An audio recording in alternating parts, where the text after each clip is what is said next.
Really don't, really can't say nothing no more, but. And it will be usually get when it's hard. And then report a law.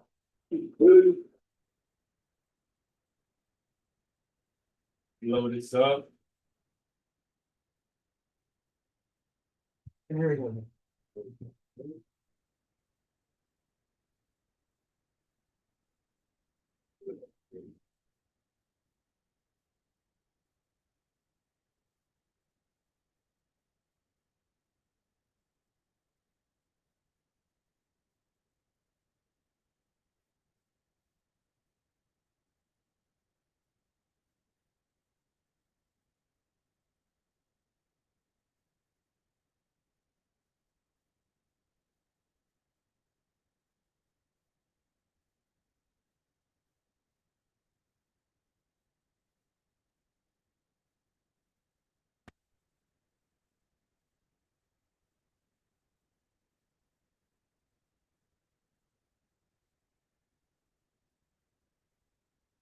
All right, as usual, you got any questions?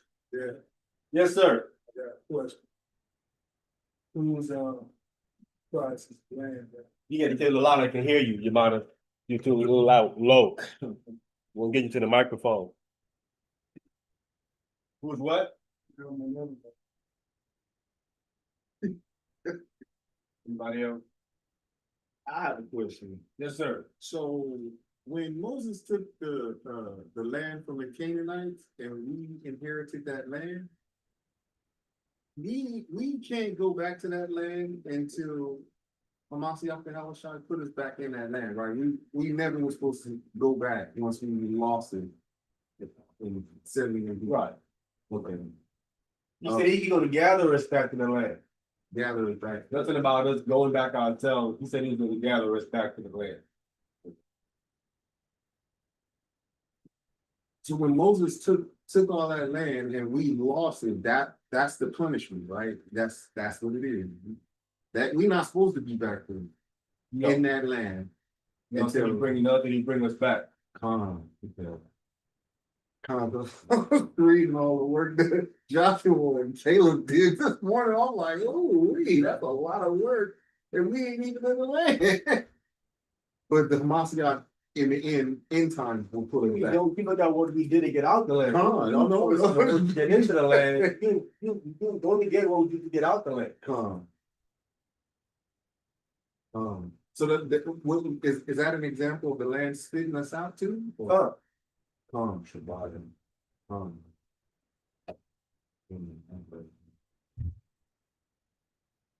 You broke the covenant. That's part of the. That's part of the covenant. To get the land. Breaking it is you getting kicked out the land. Can we read about when Hamashiach put us back in when is he gonna put us back in the land? When is he gonna put it back in the land? Yeah, Like like after this after we serve our punishment, when this is all over, that time the new age. we don't know what time it is. You know, we don't do our doing that. We doing a year. Well, like kind of a time frame, like this is the last like aeon we going through without Hamashiach and Yahushua being governing. No one knows the time we got you a guess. I don't think it's gonna go another 50 years. I think I'm not thinking back, but it should be back on another 50 at the most. That's my guesstimation.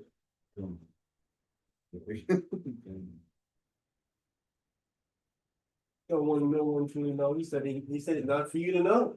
That's what he told the apostle. Tony. What is it with the people going under like a different identity, not knowing, what the like how they obeying the laws right on point from how for the book they tell them, not knowing who they are? Or understanding your question. because you said like the Most High would gather them up and put them put them back in the land when their time comes. And they don't know who they are now, but they obeying the laws. Like deserve to get put back in the land, like they're going about it not knowing who they are. How Israel supposed to go about it? No, they gonna get brought back to the wilderness first. And then they gonna find out, those that don't know are gonna find out who they are, and then he's gonna go ahead. You're again in the book of Ezekiel, the 20th chapter.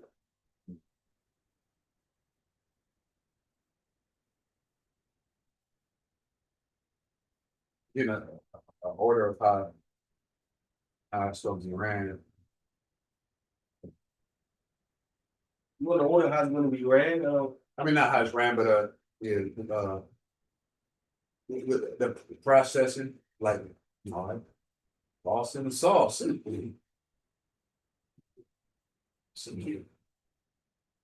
sauce, you know how.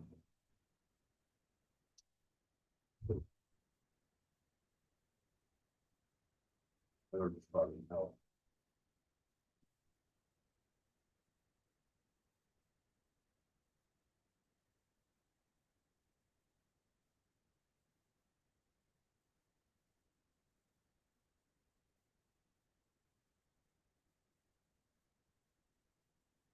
Okay, Ezekiel, the 20th chapter.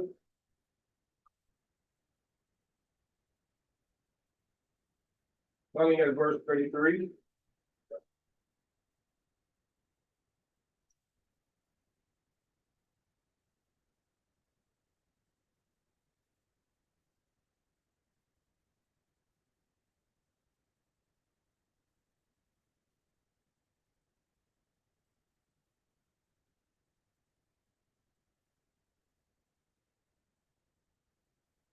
All right, who got that?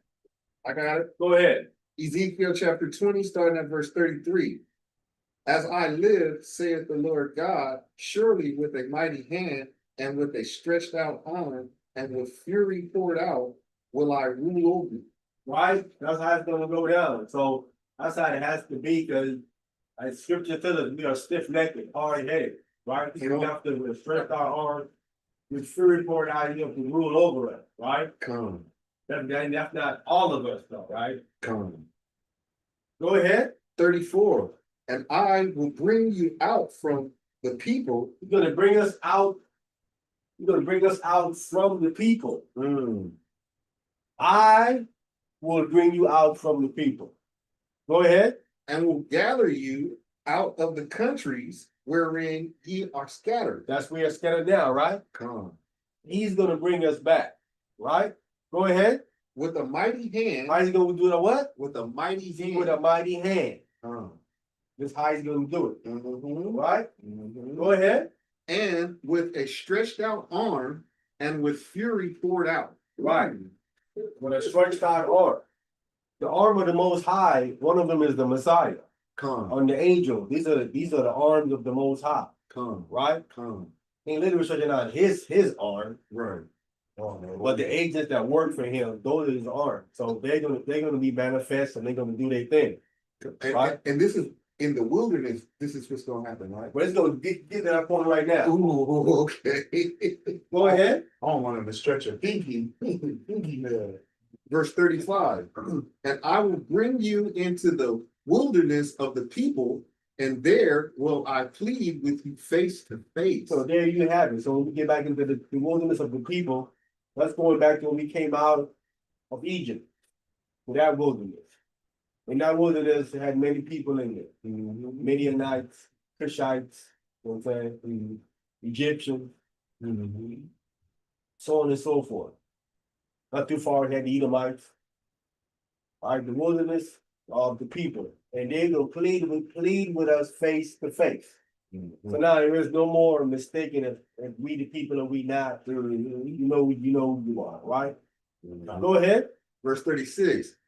Like as I pleaded with your fathers in the wilderness of the lands of Egypt, so will I plead with you, saith the Lord. Right? That's what he's gonna, like he did. So the whole process of the coming out of Egypt, going in there. So this is what people come here and read this. They would refer to this as a second Exodus, right? It's the same thing that he did back then. He's repeating it again, right? Cycles. So this is a second, right? It's a second Exodus, so to speak, right? Go ahead. 37.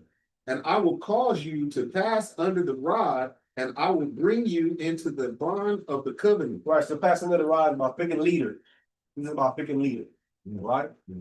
Every so next amount of people, this person is a leader. This person is going to be over 100 people, 1,000, whatever, right? So he's setting up some type of structure, and then he's bringing them into the bond of the covenant, right? Like we was in wilderness, we came into the bond of the covenant, but we broke the bond of the covenant, and that's why we were scattered. And now he's doing it again because of what his son did. His son died, so this can happen again. So It's like redoing it. Almost. we have to redo it again, but this is the last time. We're not doing it a third time. This is the last time we'll be doing it. Right? Go ahead. Verse 38. And I will pour out from Purge. I'm sorry. And I will purge out from among you the rebels. We got rebels. Do we gonna have rebels? The rebels got to go. You got to get rid of them. There was rebels in the wilderness, causing a whole lot of problems. Right? The rebels in the wilderness died. So he purged them rebels out, but there were still more rebels later that need to be pulled out. But here he say, I'm gonna purge out the rebels from among you. Right? Go ahead. And them that transgress against me. And them that still breaking Torah. Right? Go ahead. I will bring them forth out of the countries where they sojourn, and they shall not enter into the land of Israel. The rebels ain't going into the land of Israel. They ain't finna die. We finna what did he do? We're gonna get them out of here. Right? Officer Tatum. Him out here. Next for him. Go ahead. And ye shall know that I am the Lord. We gonna know. So all that guessing, if we know he's not, all that gonna go out the window. We're gonna know. Gonna know that. The rebels don't know, right? Of course, if you can clearly see, they're still gonna buck up. Yeah. Right? You think when Christ come back and all this, like everybody know what it is? No, they're still bucking up. To the point where they're gonna have to be put to death and die. Right? And the Most High don't want to do that to them, but they ain't gonna listen. Well, that's something new. That's all. Yeah, that's what I say. That's what it has to be. We're not doing this again. We're not doing this again. I said, it's a lot that said, purge out from amongst you. Yeah. That's it. It All matter. the rebels are. I gotta go rebels, managers, whatever. All of them got to go. We're not doing this over and over again. No 3 strikes, huh? No third strike. You get one strike. That's it. We get one strike. You got a one strike and that's it. Christ came and did his thing, and that's it. Scripture is clear. Christ ain't gonna die again. So, Matthew 24.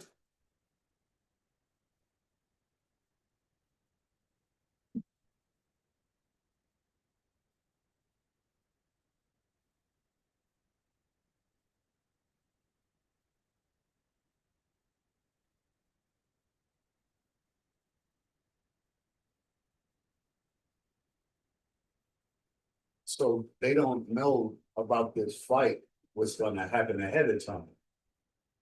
They thinking it's another fight. Like I'll stretch out my hand. He gonna fight for us. And we thinking he gonna fight the white man in the bomb. You can't be We got a spiritual fight. Matthew chapter 24, starting at verse 27. Matthew chapter 24, reading that verse 27. Hold up, let me get there.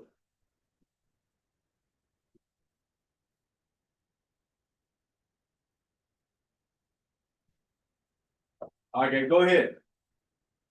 Matthew chapter 24, read that verse 27. For as a lightning cometh out of the east, and shineth even unto the west, so shall also the coming of the Son of Man be. No, that's how it's coming gonna be, Mm. right? Mhm. Go ahead. Verse 28. For whosoever the carcass is, there will the eagles be gathered together. Right, that's what eagles eat. Right. That body, Clean that fruit. right? Become. Where they gonna be? Can you see on Christ coming back? Go ahead. Verse 29. Immediately after the tribulation of those days shall the sun be darkened, and the moon shall not give her light, and the stars shall fall from heaven, and the power of the heaven shall be shaken. Go ahead. Verse 30. And then shall appear the sign of the Son of Man in heaven. And then shall all the tribes of the earth mourn. See, once he come out, all of them know because they know what they know that time it is. their time is up. It's up. It's Their time is up. Their time is up permanently. We're never gonna get back in power again. None of that ever happened again. So that's why they're mourning, right? That's why you talk about.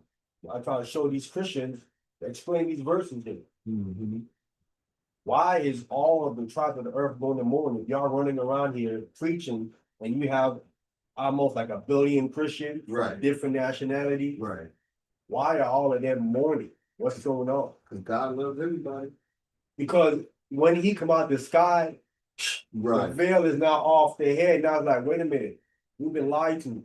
Because they believe in a so-called white man, a white Jesus. They don't believe in a so-called black man. They don't keep Torah. And when he comes, they gonna feel it like, oh, we have been messing up, we've been wrong, we've been off, and here comes judgment. They know here comes judgment. That's why they're mourning.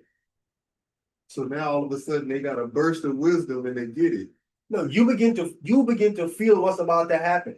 Yes, sir. So that's how Trump went about it when he had to leave the White House. He mourning and telling everybody to wild out. Now he got to pay for all their bail and Yeah, they're gonna start this to mourn. kingdom. Yeah. They're grieving and trying to know what time. Let them fool people know what is up. They studied the Bible, know what's going on.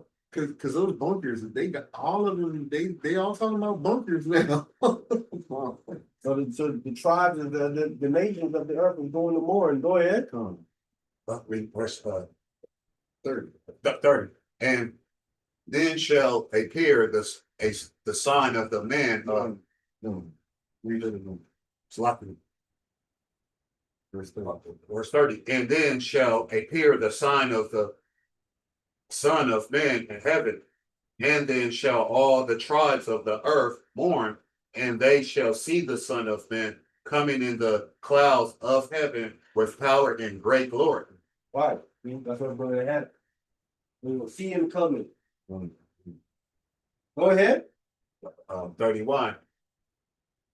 And he shall send his angels with a great sound of a trumpet, and they shall gather together his elect from the four winds, from one end of heaven to the other. Right. So then this is the elect of Christ. They're going to be gathered to him. What we just read in Ezekiel is the other ones. They're not the elect. They go back to a wilderness. They don't get gathered by the angels, but they're not of the elect. Right? So there's a separation in Israel. You have the elect and you have the non-elect. Right? This is what happened. This here takes place first, but then when Ezekiel takes place afterward. So That's good. I thank you. That's timeline. So which one where you falling at? You falling in the elect here, or you falling in the one going back to the wilderness? Right? We should be praying for this You want one. to fall here, you want to fall here in verse 31. Right? But that's gonna basically what's gonna, happen when he comes back. One of the two different things. Yes, sir. I don't hear too many people talk about the two differences. That's They don't know. They don't understand the differences. I just explained it to this other brother and I was debating him, but he thinks I said, brother, there's a difference. right. Separation in Israel. now I understand the elect a lot better too. The elect is Like the chosen ones. yeah, they preserved for this all the good stuff. The stiff necks. And how you know when he said, I'll bring like back to Egypt again that's how you know. Back to the wilderness. Back to the wilderness time, like he was in Egypt. That's how you know. You don't want, you don't want to be that with Britain. They might be one of them rebels. They got heard, yeah. So all the way to the end, we're gonna have rebels and people gotta get purged out all the way to that point. Like roughly what's gonna take place, right? To that, after that. It is every corner from the end of the corner to. So we not just in America or Central America, we everywhere. But they know that. So they say that little 12 top chart is basically for the Western Hemisphere still. You don't know. You ain't got that wrong. You know what I'm saying? The Mexicans are not Israelite, neither are North American Indians. Well, that nonsense. They have no proof of that. It's a whole bunch of speculation. All right. Any other questions? Yes, sir. I just wanna. Did Christ have grandparents? We have grandparents. Yeah, that's what I saw this on Facebook the other day. They said that Christ had grandparents He was mother. through his mother. Yeah. But not through his father. He doesn't have no earthly father. But they the ones that said it came through Joseph. Yeah. Not a big. I don't get caught up in that stuff anymore like that, man. You know what I'm saying? But people want to do what they want. Even you show them point blank that you know what I'm saying they're the virgin birth. That part. They would deny it. They would deny it. You know what I'm saying? Again, those are the rebels that got to get purged out. Again, really got to get purged out. You know what I'm saying? Believe on me, Because they kept saying he's the son of man, he came through the line of David, Joseph. Yeah, but they don't understand. It's not that simple. You got to go get the background stuff. And they making this something as simple that they're missing the background. They walking into the movie in the middle of the movie. Wow. Yeah. Walk in the middle of the movie. And this is their problem. You know what I'm saying? And they assume stuff that's not there. Right? That's why I asked him, show me anywhere where it said these guys are gonna come through sex in the Old Testament. When it came, and it's not, they assume it's there, but it's not there. Why? It's an assumption. That's pretty. Because they keep saying virgin means young woman. Virgin is a young woman. Right. She's also a woman that does not have sex either. An unmarried woman. But there's no argument. Mary said she ain't known a man. So there is no argument that she's a virgin. You know what I'm saying? We kill that noise by just she telling us who she is. Right. I've not known a man. So what are we arguing about this young woman thing for? I mean, the angel was clearing it up too. The angel was. Yeah, but she clears it up so they got a mute argument. Right. Everything is there for you to see the truth. Come. Those that don't want to see the truth, listen, don't let them fool you. Yeah. They see it, Right. they're just denying it. That's what they're doing, they're denying it. Yes, sir. Did John the Baptist came through a virgin birth? No, I don't think he's virgin birth. Yeah, but it's not clear that he came through virgin birth. I'm not ruling it out either, but it isn't clear that he came through a virgin birth. Not like Christ. Christ is clear. But then Mary coming through, so that I'll still be here. And if Mary came through, then how much she had to have a child? Maybe the parent before they make a third generation. We need proof of that. We need something clear cut. I don't debate that, argue that. You know what I'm saying? It ain't necessarily to debate or argue that. And John came through virgin birth or not. What's the point of doing that? Right? Or Mary, because if Mary did come from a virgin birth, Mashiach Yahweh shot, like it is still like, I mean, he ain't flawed, no way it'll be, but like Mary parents ain't even flawed, you know, or Mary ain't flawed. I'm not saying Mary be flawed, but she not, you know, because they would be looking like, who's Mary's father now? Yeah, I don't get Go back to that. If Mary came to virgin birth or not, We talking about Christ. Correct. This is what we're dealing with, right? You know what I'm saying? Mhm. That's what you call deflecting. Right. They don't want to deal with what we're talking about. They're talking about something else because they can't win the argument at hand. So they deflect and talk about something else. Right? But you have to catch what they're doing and say, yo, we ain't talking, I'm not debating that. Right.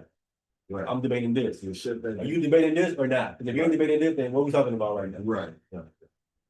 Close that avenue off. We're not doing it. Yep. All right, any other questions?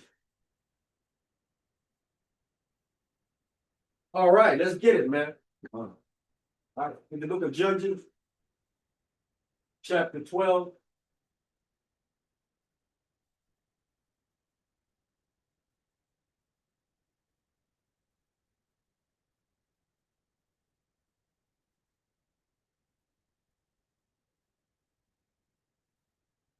Starting at verse 1.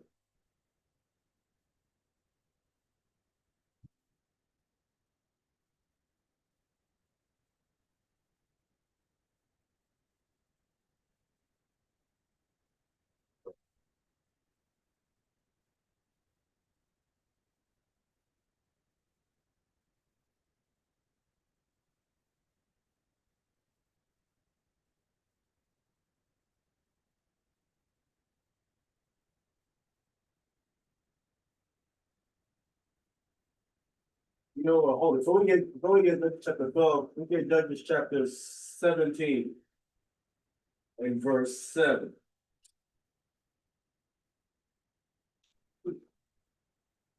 Judges chapter 17 and verse 7. I'm gonna start here.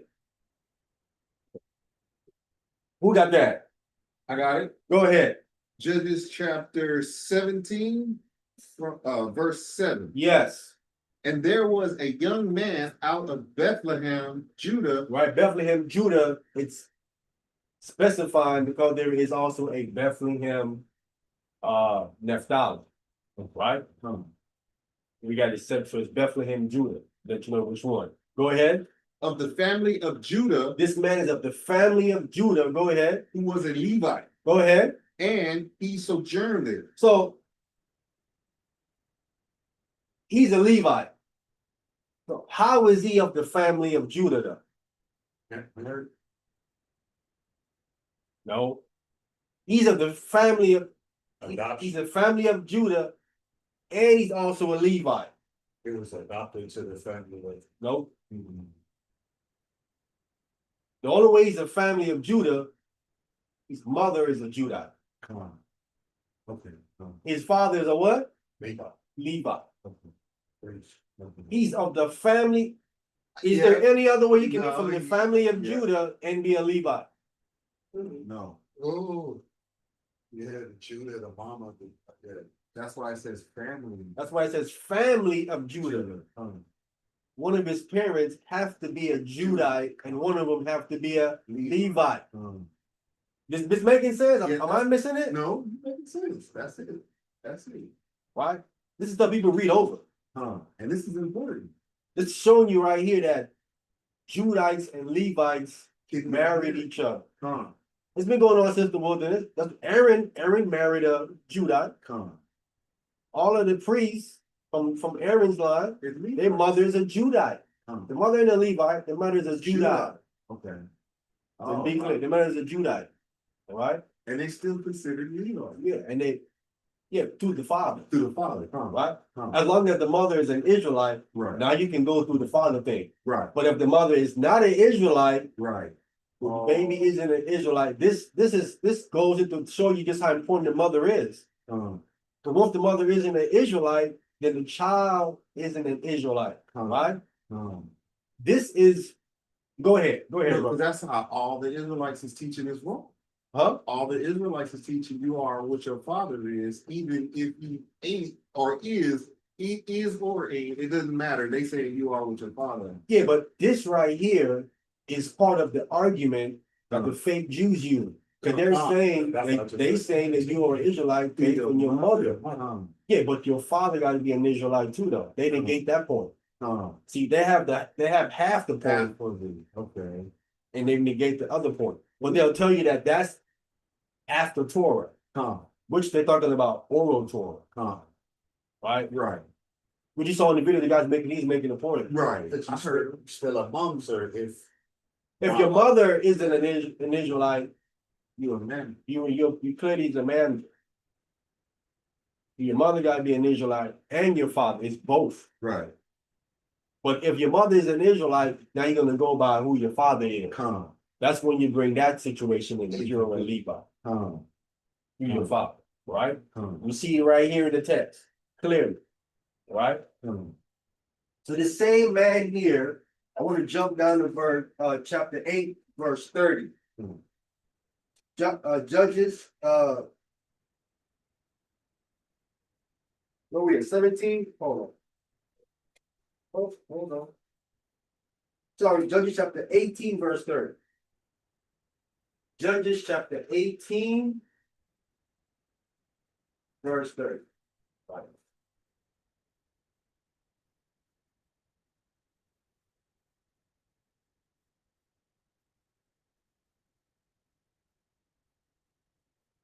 All right, who got that? I think. Go ahead. I'll take Judge chapter 18, reading that verse 30. And the children of Dan set up the graven image. Right, so that same person we just read about, he became the priest of the Danites, right? The same man with a mother's a Judite and father's a Levite, right? Go ahead. And Joe, what's that? Joe Nathan? Jonathan. Jonathan? So that's the name of the man we just read about just now. That Levi, his name here is Jonathan. Go ahead. And Jonathan, the son of Gershon, Gershom. the son of Manasseh, he and his sons were priests to the tribe of Dan until the day of the captivity of the land. Right? So we know that they've changed the name here, and it's not Manasseh, it's Moses, right? I brought this out before. So it's because Manasseh didn't have a son named Gershom, but Moses did. Right? And changed it because of reverence for Moses, right? So Jonathan, the son of Gershom, or the son of Moses, was supposed to say, he and his son were priests of the tribe of Dan until the day of captivity of the land, right? I'm going off into the Assyrian captivity, right? It's a long time. This shows just how long Dan is off. Dan is off all the way. So all through Saul's reign, David's reign, Solomon's reign, they wasn't dealing with the Most High. They had their own priests, these guys right here. But they are sons of Moses, right? But here's the thing here. We know that Moses married outside the nation, right? He married a Midianite, right? And then he had Gershom. So Gershom is a manager. He couldn't officiate in the temple, right?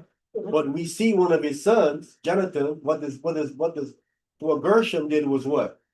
Gershom married who? He married Judah. Remember, we read that Jonathan's mother is a Judah. So that means if his father is Gershom, but sometimes this can be grandson or descendants, right? But if it is Moses' son Gershom, so immediately what he does, he marries back into Israel. He marries a Judah because his father is a Levite. Right.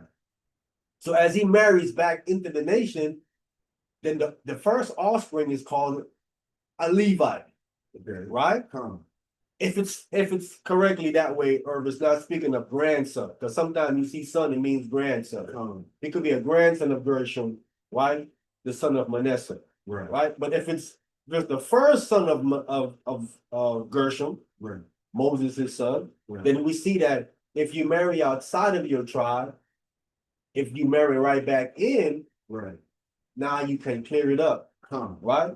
So it's possible you can clear the blood up in the first generation of you marrying back in, or it could be maybe 3 or 4 down the line, like we read, right? So it could be either one, but it all depends on if this is a grandson of Gershom or this is Gershom's sons exactly, right? The timeline looked like it's a grandson of Gershom. Because Gershom is in the wilderness. We all the way in Judges. We're in the 17th chapter of Judges. So the timeline is kind of hard to figure out sometimes.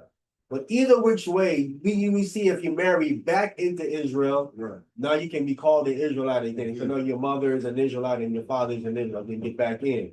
Right? The difference is seems that now if you was to go marry a Moabite and an Ammonite who can't come in forever, then that child would be sent away. Okay. That child will be sent away, right? This is what we see in Ezra and Nehemiah. But I think the loophole here might be because Moses married a Midianite who comes out of Abraham, right? Then it's possible for them to kind of, because they still got the Abrahamic blood in them. Yeah. Where the Moabite and the Ammonite got the incest blood in them, where they're like, no. Right. Even though their father is Lot, Right. the sleeping with the father thing is no. Right. That's unclean. Right. Come on. Right? Want to clear it up, get that on the record, we can understand. That's the first nation that started a nation by the father. God. Now let's get Judges chapter 12. We want to yes. Starting at verse 2. You want to get that out of the way on the record. That's for those that's having a misunderstanding when it comes to that stuff. Hopefully we can clear it up for somebody. Yes, sir. How do you feel about Genesis? How do I feel about Genesis? For the writer, like, because I read through it and I really wonder, is that his perspective on how he written it, or is this what it's really saying? Like in the beginning, how do you know what it be? You know, it's just putting it together. Like, I know it's a different in the beginning in Isaiah. It's another. No, it's not in the beginning. It's in a beginning. In a beginning, and that's in Isaiah. That's Genesis. Genesis. But Genesis don't say in the beginning. It just say in a beginning. So that's just a starter from somewhere. It's a beginning. It's not the beginning. The definite article hot is not there. So that's just a starting point from a certain angle. That's just a beginning. It's not the because there's stuff that predates that, so that can be the beginning would be where it actually began at. That's a beginning. And that's where he started it from, a beginning. From his Yes. perspective. That With a makes sense. Because St. John 1:1 is the beginning. That goes back when the Most High first created the word, which is the alphabet. Right. They think it's Jesus Christ there. No, it's the alphabet. It is an alphabet. That's the An alphabet. Create something without alphabet. it's an alphabet. But the alphabet became Jesus Christ. He is the alphabet. Yes, he is the word. He is the alphabet. He is the alphabet. Did he fall under the bomb? Huh? Fall under the house on the bomb? I know Most High. He falls under the word, the logos. The logos of the Rima. He's the word. But it's the word as an alphabet. They don't understand when it says word. I know they're thinking about 4 letters or how to define word. But it's an alphabet. Which one do you think it is out of it? You can't get a word without an alphabet. Right. Can you? No. Words come from an alphabet. Yeah. Right. So you have to have an alphabet first, or you don't have no words. So if he's the word, he has to come from an alphabet. He has to. You don't make no sense. You can't have a word without an alphabet. Yes, sir. So you think he wrote it all out first? Who? The Most High. Of course, he created all of that. Wow. He- Oh my. Everything is. That's why it's pictograph, pictures, and then he set everything up first. Well, that's naturally. I mean, not That's naturally. common But sense. that's just how we operate. That's That's common sense. That's black. Go to the drawing You board. can't have a word Oh, before right. an alphabet. It doesn't make no sense. That doesn't make no sense. No, that's not what happened. Drawing board blueprint. Right. That's how we do. We plan it, then we try to master it, and then. You need an alphabet. You need sounds. You need parameters to find. You need measurements. Right. You need all this stuff have to be in place first before You ain't finna create a house without having measurements. They got to measure it. How big you gonna make it? Right. How thick, how long, how wide? How you gonna you have to define what these walls and length and stuff means. But all of that goes back to an alphabet that have to be in place first, right? That's how you get the word measurement, right? Inches, that all go back to an alphabet first. But that's got to be set in place first. That's why it says all things was created through him, through the alphabet. Right. If you go back to the beginning, you have to start there. Right. So, Hamashiach, Hawashah, was the alpha male in Huh? alpha male. No, he's the alphabet. He's the alphabet. That's why he's termed. They don't really know how to comprehend to explain who he is, only by saying that he's the word. But accurately, he's the alphabet. He's the alphabet. No, not just the he's the alphabet. He's the word, he's the alphabet. The word made flesh. And that's why it comes in the volume of the book. He's the alphabet. Wow. And all the alphabets. Wow. That all makes sense. That's who he is. That's why he's walking Torah. So he's all these, that's why he's found in the volume of the book. That's why you can find Christ in every book in the Bible. That only makes sense if he's the alphabet. Okay. Right? That's why he comes in the volume of the book. He's in every book. Yes, sir. Something just ran across my head, but yeah, the son, the father, the son. Yeah, he's the son, he's begotten. He's begotten. Right? He spoke him into existence. When you think of an alphabet, what you do with the alphabet? You speak it. You speak it. Speak it into existence. So he spoke the alphabet. That's what he spoke, the alphabet. And the alphabet are the things, the parameters you need to go design and build anything, because you have to label things. You all need labels. You make a being, you have to label the being. Give him a name. You're gonna call his ears, eyes, nose, mouth, all those things need to be labeled. They have to have measurements that concern with them and how they're going to operate. You have to have sound. How am I going to explain this to people? I them to explain what I'm doing. I need an alphabet first to go through my explanation, my sound and measurement, so they can understand. And that's all detailed. It's all detailed.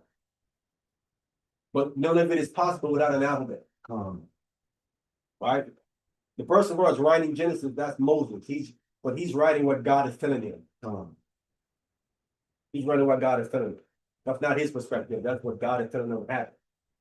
God telling him in a beginning, this is what I did. Right. So you have this. It is bunch of different beginnings. Like different beginnings. The different beginnings. The beginning when we have the alphabet, and it's the beginning when he began to make the angels. Right? He makes heavens and so on and so forth. Then there's another beginning where he begins to remake the earth. That's another beginning. Right? There's another beginning when Christ started to rule. That's the beginning of his rulership. Right? It's the beginning of your life when you was born. The Noah flood, another beginning. Yeah, the beginning. The dark void. Different thing. Water. Plenty of beginning. Right? All right, we got Judges chapter 12, verse 1.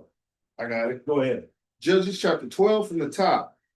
And the men of Ephraim gathered themselves together and went northward, and said unto the Japheth, wherefore hast thou over to fight against the children of Ammon, and didst not call us to go with thee? We will burn thine house upon thee with fire. Right. So they upset that Japheth didn't call them when he went against the children of Ammon. Now Ephraim is stripping. This is not the first time Ephraim been tripping, though. right? But it's a pattern with Ephraim tripping. Say the first time Ephraim is tripping. You got why he tripping? Come on. I showed you he was tripping when we was in Egypt. Um, I showed you the book of Jasher when he left before the time, and many of them died, right? And they came back, right? And their father Ephraim was crying over them because they just rebellious like that. They tripped. They've been tripping since Egypt. They tripping out. Right. Let's go back and we get to Judges chapter 8. That's right. What's that? Ephraim, Judah. What was that? That's over like Judges chapter 8, verse 1. Rebellions. Judges chapter 8. Judges chapter 8, Reading that verse. verse 1. Judges chapter 8 from the top. Go ahead. And the man of Ephraim said unto him, why hast thou served us thus, that thou callest us not when thus winneth to fight with the Midianites, and they did chide with him sharply. Right. So here again, they're not chiding again here. Right? This is the 8th chapter. The same situation. You didn't call us when you went against the Midianites. And they was arguing with him sharply. They're having a sharp argument with him. Right? Go ahead. Verse 2. And he said unto them, what have I done now in comparison of you? So he said, what have I done in comparison to you? Right? Go ahead.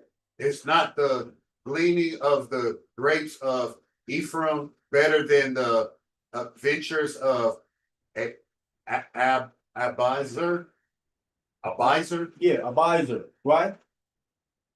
So he's trying to calm them down and talk to them and explain to them because Ephraim is on a power trip. Okay. Ephraim is like, we're the biggest tribe up here north. Y'all can't be moving like y'all moving and taking glory from us. Right. We the head honcho over here. Right. Y'all finna move, y'all call us why? Because we want the glory there. Yeah, we went there, we stomp these people out. Let y'all know. When y'all move, y'all consult us. Right. This is what they're trying to do. They're trying to establish that you gotta check in with us. Right. And let us know because we want some of that, booty or that glory. So when he went without them to the Midianites, he's like, well, hold up, what y'all didn't do? And he arguing with him. He's like, what you talking about? Right. What I did is nothing compared to what you guys done did. Right. I did nothing compared to what y'all did. What y'all did is better, meaning y'all got a better glory than what I did. Right. What you gonna explain to him right now, right? Go ahead. Verse 3. God hath delivered unto your hands the princes of Media, Arib, and Z. And what was I able to do in comparison of you? Yeah, so in comparison to what you did, right? God delivered into your hands the princes of Midian, Oreb, and Z. That's greater than what that I did. What are you talking about? You tripping, right? Go ahead. Then their anger was abated towards him when he had said that. See, when he said it to listen, what you did over here was greater than what I did. It was only then they cooled off, showing you that they want glory. Right. They want glory. He said, listen, you better than me. This is what you did over here. God, da. They're like, yeah, huh? Yeah. We outdid you, huh? Then they cool down. Okay. That's cold. That's Though. about right around. That's black stuff. Like, That's the only way they cool down when he put out him. Hey, beat us up, did his stuff. you outdid us already. Moonwalked and nothing like, I got the trophy. Like, yeah. Right. Pop your collar. All right. Ephraim tripping. on this power trip, That's right? good. That's good. It's the only way the dude's able to deal with it. Like, man, after not telling what they did is better than what I did, Right. because now I'm up to get in some kind of battle with them, right? Now I want to read up where this actually happened, right? That's good. Like, that's good. That's good. Yeah, they tripping. he, Ephraim is on something else right now, bro. They on something else. They tripping. Judges chapter 7, verse 24. Huh.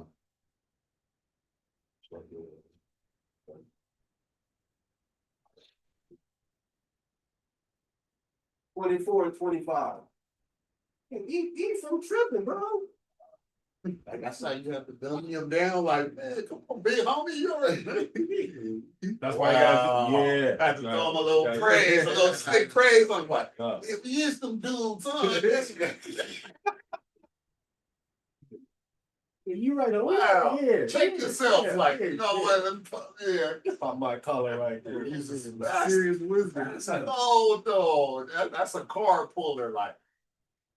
You're one of the greats, like, because that's like a poor man talking to a rich man, like, right? I do Gotta make him feel like he's powerful, Yeah. so you don't get into a fight with him. You know what I'm saying? Tax write off, like, yeah, I guess so. Yeah, some wisdom. All right, Judges chapter 7, verse 24. Got that. I got it. Go ahead. Judges chapter 7, verse 24.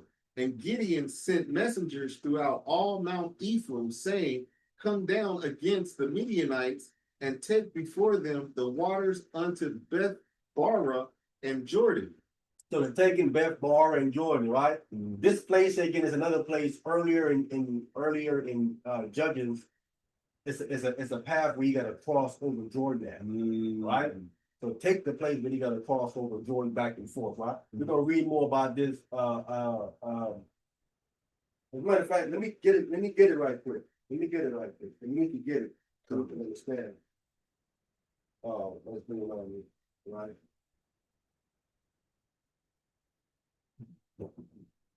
When we get Judges chapter 3, we'll come right back. Judges chapter 3, verse 28. Y'all have to explain a little bit more about this this pass here, right? Go ahead. Judges chapter 3, reading at verse 28. And he said unto them, follow after me, for the Lord have delivered your enemies, the Moabites, into your hand. And they went down after him and took the fords of Jordan towards Moab. And so they took the fords, this is the same place, the fords of Jordan towards Moab. Go ahead. And suffered not a man to pass over. See, when they took the fords, no one can cross over. They control this passage, this ford of this passage. When they took it, they didn't allow no man to cross over. Can't cross over, right? So they're getting a strategic place. This is the place that he's telling them here. When we come back here to Judges chapter 7, this is what he's telling them to do, because he don't want no reinforcements to come back, right? So Judges chapter 7, verse 25. Go ahead, brother. So the Moabites is like known enemies? Like, oh yeah, this word right here. like they help. We've been enemy. When we came out of the wilderness, They tried to block off. they know they hired Balaam to curse us. Oh, So here back in 24, so Gideon, this is the guy that they came against. And Gideon would tell him, hey man, what you did is better than me. What you tripping for? He was coming against. So Gideon here, he sent messages to Mount Ephraim, telling them to come down against the Midianites and take before them the waters of Beth Barah and Jordan. Right? That's that little pass right there, so they can't come back and forth. Right? Then all the men of Ephraim gathered themselves together and took the waters of Beth Barah and Jordan. So they took that little pass so no one can cross back and forth, right? They took that pass. This is gonna come up again later on, right? Who's reading verse 25? Who's reading? Me. Go ahead. Verse 25. And they took 2 princes of the Midianites, Oreb and Jeb. So Oreb and Zeb they took, I'm sorry, Zeb. right? Just like he said that y'all did this. Go ahead. And they slew Oreb upon the rock of Oreb, and Zeb they slew at the winepress of Zeb in pursued Midian, and brought the heads of Oreb and Zeb to Gideon on the other side of Jordan. On the other side of Jordan. See, now they was able to cross over because they took the fords. Only they can control who goes over and who does not go over. So they brought the head back to Gideon, right? And it's still the Ephraimites. The Ephraimites, right? But then after that, we read down. This is the end of 7. That's when they start to chide against Gideon. Gideon, like, what you talking about? You just took the Midianites. What compared to what I did? That's nothing. And that's when they cooled off. Listen, they want all the glory. You know what I'm saying? You just took the 2 princes of Zeb, right? You know, if you took them and took all their spoils and all that, and they got the glory. Now they want the rest of it. So he's like, man, what you talking about? It's nothing. That's cold. It's the only way. The It's props. cool down. That's cold. Yeah, That's- he do that- they off the chain. True hog in the tank. Hey, way off the You chain. not shake that man hand, bro. Right? No pat. They don't even need no pats on the back. They don't even give him a handkerchief. Now we go back to Judges chapter 12, verse 1. Right? Hey, Shabbat Shalom, Servant Smith. Shabbat shalom, Op. You can hear us. I don't know. Hey, Shabbat Shalom, family. Shabbat Shalom. Family. Good. Wow. How you doing today? My phone, man. Everything wonderful, man. Blessed, brother. Yes, sir. Excited to hear another powerful lesson.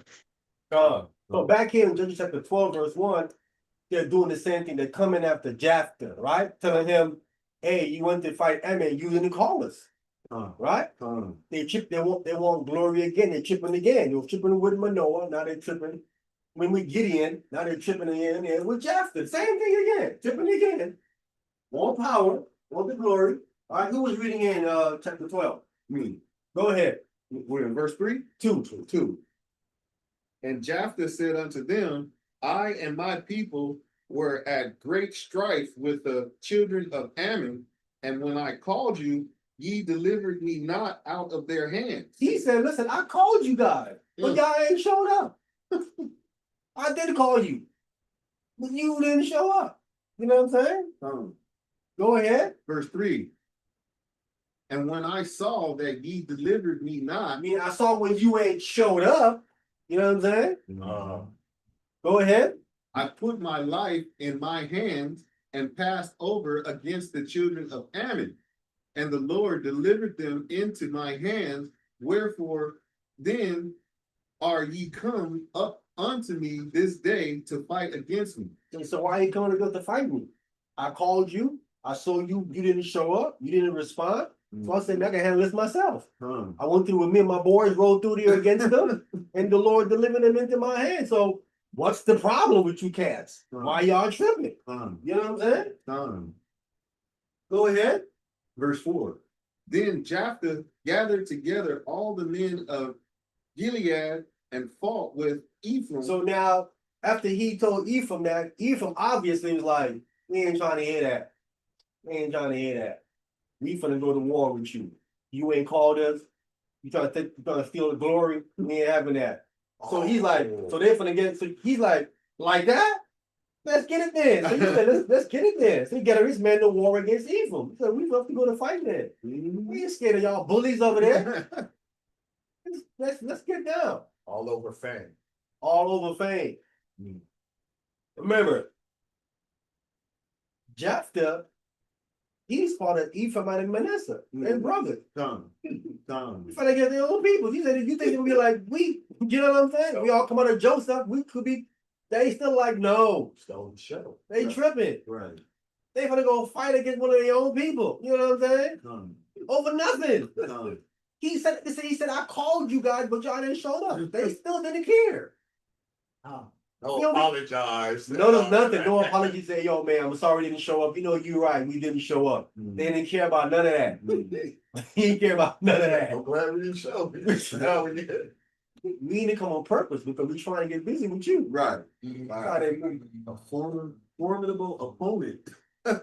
You know why? Because Jephthah he's rising up in power. So they see him as a rival. Because you know what? We got to start something with him. He caught us. We ain't going on purpose, right? You know why?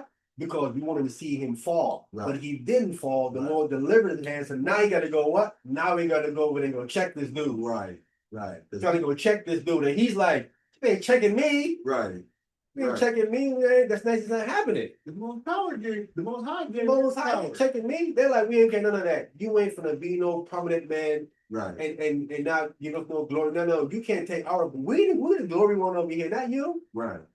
We're gonna make you bow down to us so they can all see we running thing. We running Yeah. down. We running thing. So we gonna go to war. Yes, sir. Off the record, but like, you know, this same type of talk probably been in jail, in prison, like on every yard, like, y'all didn't call us to that riot, and we handled that, and man, y'all didn't say like the hoods too. Yeah, don't do that with us next time. Like I can picture like it made that's They know that. cause in a riot, man. It popped off too fast. We didn't have time to. They would have knew who was coming to y'all to. But they're the bullies right now. Ephraim is the bully, No. right? And he's been like that all the way since Egypt. You know that. You know what I'm saying? But he get busy though. He get busy. He get busy, but because he's bigger, because he has more people, Right. he's doing this nonsense. Right. Right? Right. At the Woolers. All right, who was reading? I will. Go ahead. And the men of Gilead smote Ephraim So the smaller cats whooped them. Go ahead. because they said, ye Gileadites are fugitives of Ephraim amongst the Ephraimites and amongst the Manassites. Manassites, right? Ephraim and Manasseh. They said that you guys are, what they're trying to tell them is this. You guys really are not Ephraimites or Manassites. Y'all ain't really Ephraimites and Manassites. Wow. They call them fugitive. What's a fugitive? A man that went Someone is on the run. on the run. Huh? Someone is on the run. Yeah. Right? Yeah. So they say you guys, yeah, but you guys are Okay. on the run. Y'all on the run, Ephraimite. Y'all on the run, Manasseh. Oh, y'all on the run. Not in good standing. Right. Hey, just follow to make sure. I came a little late. I thought the Gileadites were from the tribe of Manasseh. Say again? I thought they were from Manasseh. They're from Manasseh. Maybe I'm hearing you right. I thought I keep hearing you saying Ephraim. Yeah, he says that you are a fugitive of Ephraim, and it says Manassites. Oh, okay. So just so I'm clear, the Gilead, they're a mixture of both people. Yeah, they're both mother Joseph, they're brothers, right? Right. But okay, I see what you're saying. I got you now. I see what you're saying. Because I thought they had like not totally split, but I thought Manasseh was like basically like separating themselves from Ephraim, and they started doing their own thing. No, you have a half of Manasseh that live on the western side of Jordan. And the other half lived on the eastern side with the Ephraimites, right? Gotcha. Right, Bro, really? this a crazy family feud then. Crazy family, crazy. But Bro. I'm gonna go back to the backstory. How this even kind of about Jephthah? We didn't get his backstory. You can understand why they say what they say right here. Yes, sir. Okay, So- break it out. Go ahead. Wow. They basically kind of telling them, it's like, you ain't from the hood, no way. You don't know their family. Like, you ain't from the hood, Right. Yes, sir. Fine. Right. That's what I'm trying to tell them. You ain't really one of us like that. Don't get it twisted. You know what I'm saying? No. Bro, we do that today. Like you from the suburbs, this guy from the hood. Like, what's the difference, bro? We all the same, but you know what I mean? Right. But the difference is where we get the heavy politic and poke our chests up and make Right. even though it ain't realistic, but I'm just saying, you know how. Yeah, true. Con. You ain't of us no way, man. But that's really meaning you lunch me right now, like, bro, It's no love. Judges chapter 11, verse 1. We're gonna come back to 12. We gotta finish 12. Take this one. We have a lot more to bring out. But I'm starting here because we gotta go into a little. I want to touch a little bit into the language. I gotta touch into the language. You know what I'm saying? I'll take Yeah. this one. Come, Judges chapter 11 from the top. Now, Jephthah, Jasper the Gileadite. Gileadite was a mighty man of valor. Matty man, that means so he was the business, right? Your business. That's the reason why they try to come at him because they see what's growing. He's a mighty man of valor. Go ahead. And he was the son of an harlot. He's the son of a harlot, right? Go ahead. And Gilead, he got Jephthah, Jeff. right? So it's Gilead is his father that begot him, but he begot him dealing with a harlot, right? So in certain sources, right? In certain sources, it would say that she is an Israelite, but not of Ephraim or Manasseh, right? In other sources, it would say she's a completely foreign woman, Okay. right? Okay. Not an Israelite at all, right? So you have two different sources. Because back at this time, usually what happens is that women are staying within their tribe. No one is marrying somebody in their tribe like that, right? For the most part, that's what they're trying to do. Except for the guy we just read at 17, Right. his mother's a Judah. But for the most part, they try to keep it. But again, I think that happened because Gershom has to marry back into Israel. Right. Okay. See what I'm saying? Come. He has to do that. So most of the women stay within their tribe, right? But this guy, he could have stepped out.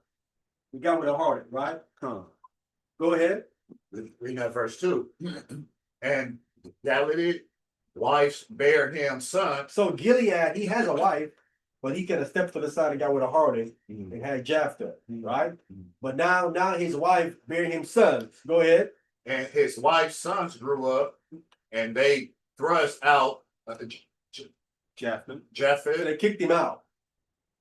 Go ahead. And said unto him, Thus shall not inherit in our father's house, for thou art the son of a strange woman. See? Son of a strange woman. So if this woman here is not an Israelite, we see that if your mother is not an Israelite, you're not going to get inheritance from your father. So it's important that your mother be an Israelite. See, right here, they're telling him the reason why he can inherit, his mother is the issue why he can't inherit. Harley. Right? Non-Israelite. A strange woman, meaning she's not an Israelite. The word nakir meaning someone that is a stranger, right? So again, the context can be she's not of our family, Right. or she's completely not an Israelite, period. Oh. You know what I'm saying? I think more so is that you're dealing with that she's not an Israelite, period. I think so too. But to just show you how important the mother is, your mother can cause you the inheritance from your father if she's not of the same nation. Wow. So they thrust him out, right? And this is the reason why. Go ahead. Start reading that verse 3. Then Japheth fled from his brethren and dwelt in the land of Tob. And there were gathered vain men to Japheth and went out with him. Right? So these other vain men, these are other vain men again that's coming from Ephraim and some from Manasseh. Right? That's what I said to him. You guys are fugitive of Ephraim and Manasseh. It ain't Jephthah alone. These other vain men here too that's gathered with him, right? So these other vain men could have been like Jephthah, where their mother could be maybe a harlot or something like that, and they've been thrust out. But these men have been thrust out. These men are warriors. Right. Right. They're mixed, but they're warriors, like Jephthah is, right? And valor, right? So then we read down where they battled with the Ammonites and they beat the Ammonites, right? And then here comes Ephraim, like, yo, you ain't called us, bro. What's up with you? Right? Right. But the reason why they're coming because Jephthah is gaining power. Right? Yeah, and why Jephthah getting power? Because when Jephthah goes in the fight, the elders tell him, listen, we're gonna make you the head. Let's read down. See, when we let's read down, he tells them they're gonna make him the head. Right? We read verse 9. Judges chapter 11, reading at verse 9. Yeah. And was and Japhet. said unto the elders of Gilead, Gilead. if ye bring me home again to fight against the children of Ammon, and the Lord deliver them before me, shall I be your head. See? Bring me back. Am I going to be your head? Right? Go ahead. Verse 10. And the elders of Gilead said unto Japhet, the Lord be witness between us if we do not so according to thy word. Right? So now he said the Most High is a witness between us if we don't do what you don't say to me. So they're going to make Japhet the head if he beats the Ammonites. If he beats and he beats the Ammonites. Now he's ahead. Who don't like that? Ephraim don't like that. Ephraim has a problem with that. You trying to steal our shine, bro. We ain't having it. Nope. No, sir. He gonna come step to you. Right? So we were supposed to shine together. Y'all got more shine off beating them, and now we hearing about it through the grapevine. Yeah. Y'all over there shining. We not having this big shining. Hating on brother Sean. Plus, your mother's, strange woman. Questionable, something going on with not doing that. Not doing that with you. we need full-fledged Israelites. So they come in that chapter, right? So let's go back to Judges chapter 12. We have Left verse 5. off at what verse? 5. Verse 5, right? Go ahead. Judges chapter 12, starting at verse 5. And then Hold up. Not the right chapter. Oh. Yeah, cool. Dang, that's a cool way to spend to somebody. Judges chapter 12, verse 5.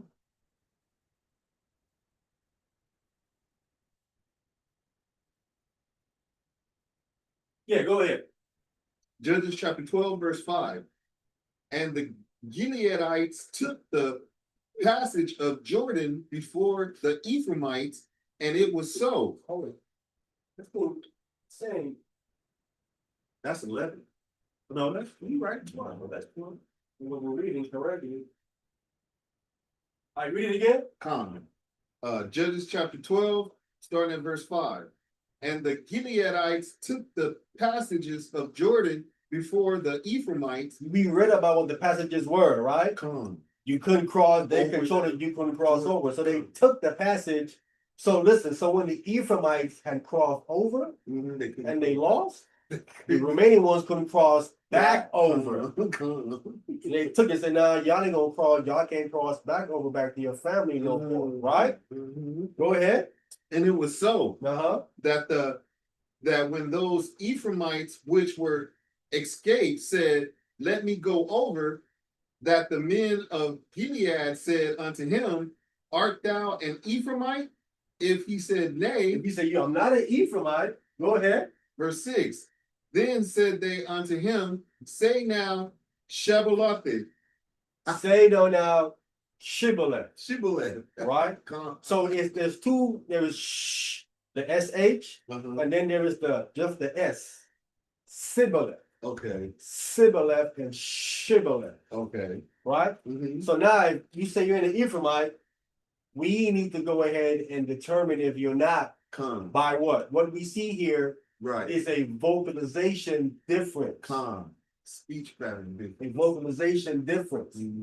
That the Ephraimite pronounced this word a certain way, right? With the shed. You do right, where the other ones pronounce it differently, right? Now, when you go into the sources of this word right here, it seems that Ephraim was dealing with idols. The text tells you Ephraim is joining up the idol. And there was an idol that was called Shibboleth, right? So They saying the word so much, they forgot how to pronounce it the other way. Similar. Oh, wow. They caught up in it. This is one of the sources say. Again, I'm just telling what the sources say. The source is the Legend of the Jews. This is what it said. Wow. Right? Hmm. It was caught up in this thing. But then he said unto him, say Shibboleth. Right? Oh. Go ahead. And he said, Sibboleth. And he said Sibboleth. He said Sibboleth.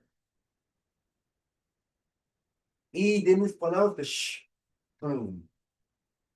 Go ahead. For he could not frame to pronounce it right.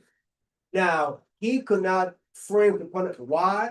Because he's accustomed himself to saying it the other way. Shibboleth. Shibboleth, because he's dealing with an idol.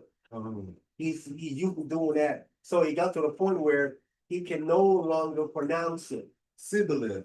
Now, yeah, like you, certain words you say you can't pronounce no more. Right? This is how it is.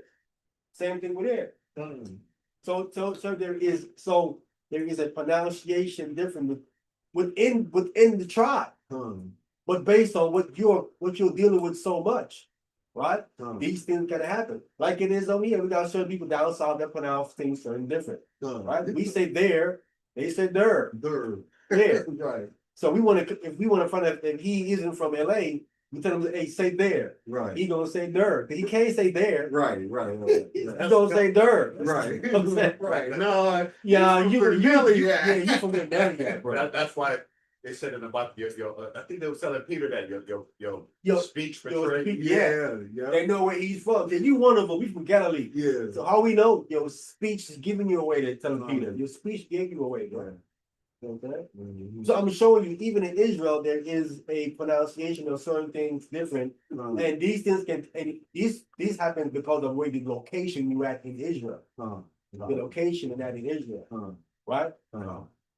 You have different pronunciation. That's why I don't get caught up with people when I get caught up into the Most High name. This one saying is saying we saying Yahweh. Right. This one is saying Yahovah. This one there. I'm gonna get crazy when it comes to Ahaya. Then we ain't doing Ahaya. That's way off. All right. Way off. You ain't got a wire. You gotta have a Yah in there somewhere. There gotta be a Yah in there somewhere. Right. Right? If you got a Yah in there, I'm like, okay, we ain't tripping about it. You got a Yah in there, we can roll it. But Ahaya, no way. No way we ain't doing none of that. Ohio. We shutting that down. All right? Because eventually we gonna get it right. Eventually the Most High gonna get it right. So he couldn't say Shibboleth. Go ahead. Then they took him and slew him at the passage of Jordan, and there fell at that time of the Ephraimites 40,000. 40,000 fell of the Ephraimites. So that shut down that nonsense about them thinking they the big bully, right? Wow. Someone to shut that bulliness down. Jack like, I'm gonna be the one to shut that nonsense down. Wow. Y'all ain't gonna continue to bully people. You know what I'm saying? Wow. And it's about time for them. They tripping. They tripping too much. At some point, you gotta get the bully down because he ain't gonna stop bullying people, is he? No. Right? We've seen people bully people to the point where people they bullying kill themselves. Yeah. Right? Yeah. So the bully gotta be stopped. Right. And Jephthah stopped him. Good. All right, go ahead. Verse 7. And Jephthah judged Israel 6 years, then died. Jephthah and the Gileadite, and it was buried in one of the cities of Gilead. Right. Okay. Go ahead. Verse 8.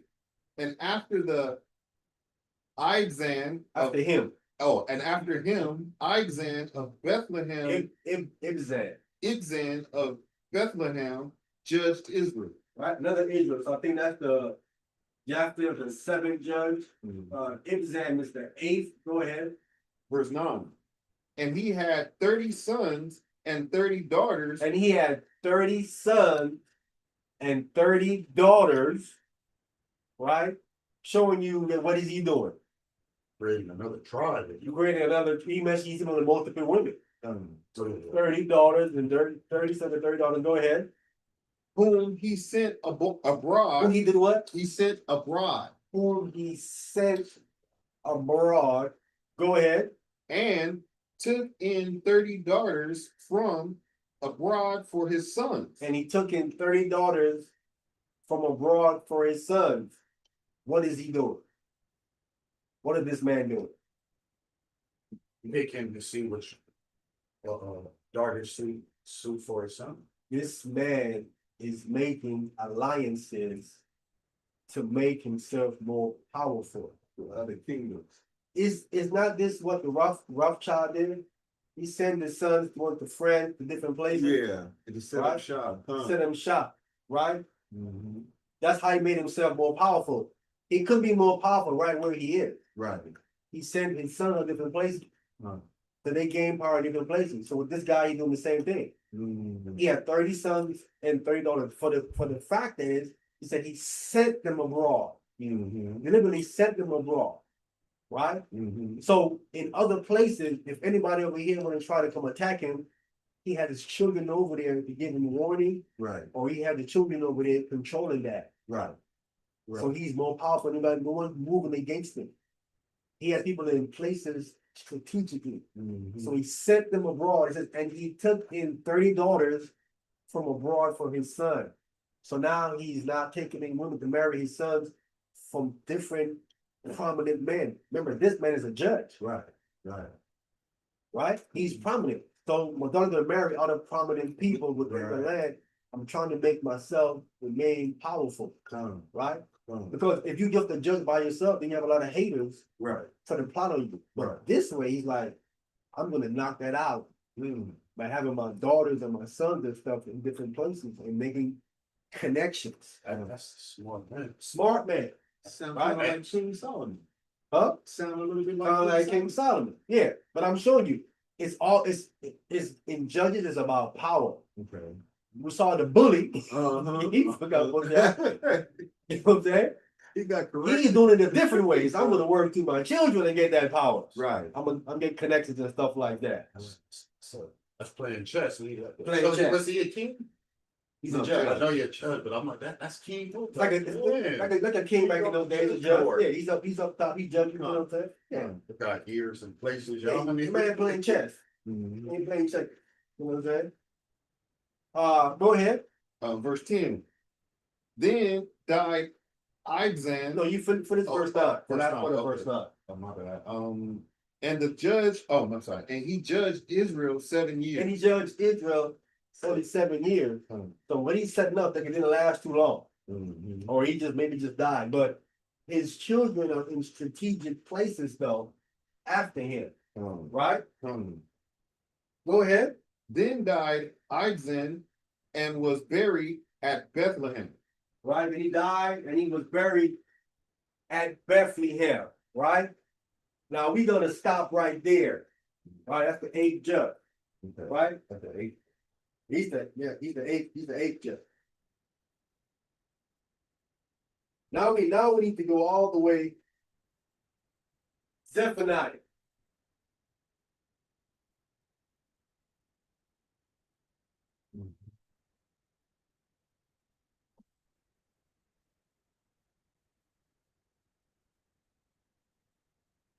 Chapter 3.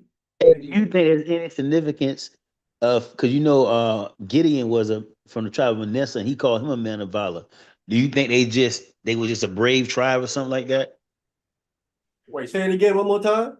Like Gideon was from the tribe of Manasseh, and he was called a man of valor. Do you think that's because that tribe was known for bravery? Oh yeah, even Manasseh come.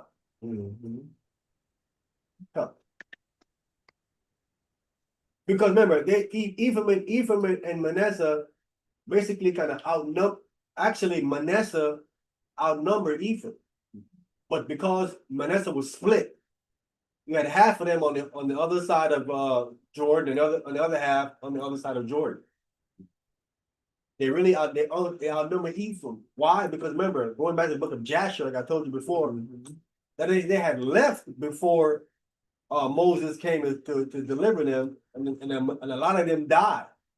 So they had to like try to build themselves back up again all through the wilderness, all the way through getting back into the land. But not Manasseh. Manasseh was always growing. You know what I'm saying? Okay, yeah. And always Ephraim was grow. a small land. No, they was big, but when they left before Moses came, they died. But only I think a few of them came back. But the majority of them, they had to rebuild their tribe all the way to the wilderness stuff coming out. But when they got back into Judges, now they got big again. They got big headed again. Because they always been big headed. It was big headed when we was in Egypt. How you gonna leave without a tribe? You gonna say, well, the time has come that the Lord told Abraham. And they just left. Then the tribe was like, no, you wrong. The time ain't came yet. They said they just left anyway. They just stormed off and left. You gonna leave the other tribes in Egypt? You gonna just leave? That's just how big headed they are. They think there's something that they're not. Zephaniah 3:9. Who got that? You want to Zephaniah chapter 3, read that verse 9. know? For then will I turn to the people a purged language, A pure. language. He gonna turn to the people. That's us. Right? Because obviously we lost our language, right? Yes. We're trying to come back to the original language. God gonna but we see that that's why I read it about Shibboleth and Sibboleth. Right. You know what I'm saying? And all the way you brought a situation also with Peter, with the accent. So God gonna listen, I'm gonna bring it back pure. Because obviously the Hebrew language of us dealing with other nations, the language has been kind of like watered down, it's been messed with. Bastard. So we have different kind of pronunciation of words now because we're dealing with the other nations and these interactions with them influencing the pronunciation of certain words and stuff in the language, as we can see, right? Within Judges. So God said, well, I'm going to return to you back to pure language. And bring it back together. I'm giving all of that different pronunciation stuff. Right. I'm going to get it back pure again, right? That would be Paleo Hebrew, right? Right. And clearly we know that modern day Hebrew they're teaching, that's not pure. Right. That's a bunch of nonsense. That's Sheba, that's not Hebrew, that is not pure. All right. None of them can argue that that's pure. We know it ain't pure because the script is not Hebrew script. Right. It's Aramaic, it's a box script. Um, That's not pure. right. That's all, right? So God gonna turn us to pure language. Go ahead. That they may all call upon the name of the Lord to serve him with one constant. With one consent, right?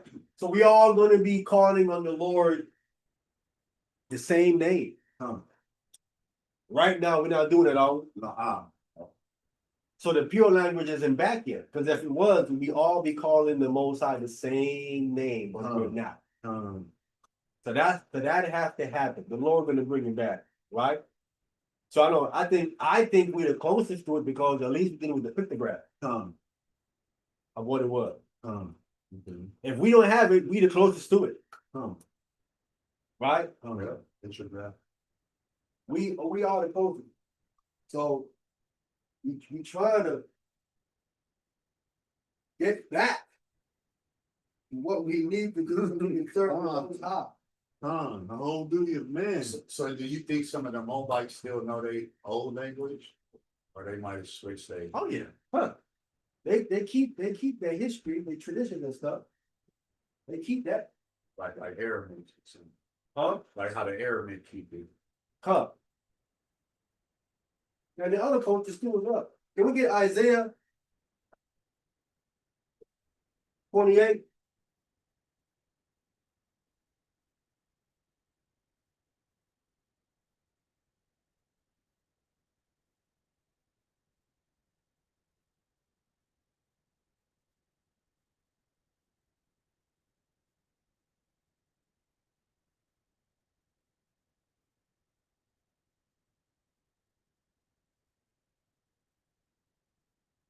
We go to verse 1 because Who's back in the picture again?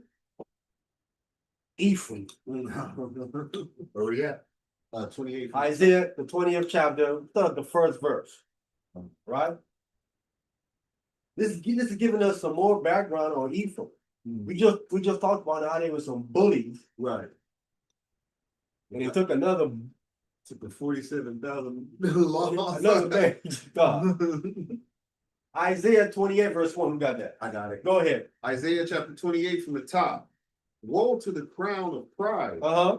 to the drunkards of Ephraim. See? It says right here they're prideful. Mhm. Right? We saw it in Judges. Mhm. Right? Mhm. The crown of pride, the drunkards of Ephraim. See? These dudes, they be getting drunk. That's why they be tripping a lot, right? Mhm. They be drinking a lot, Mhm. right? Drunkards. Go ahead.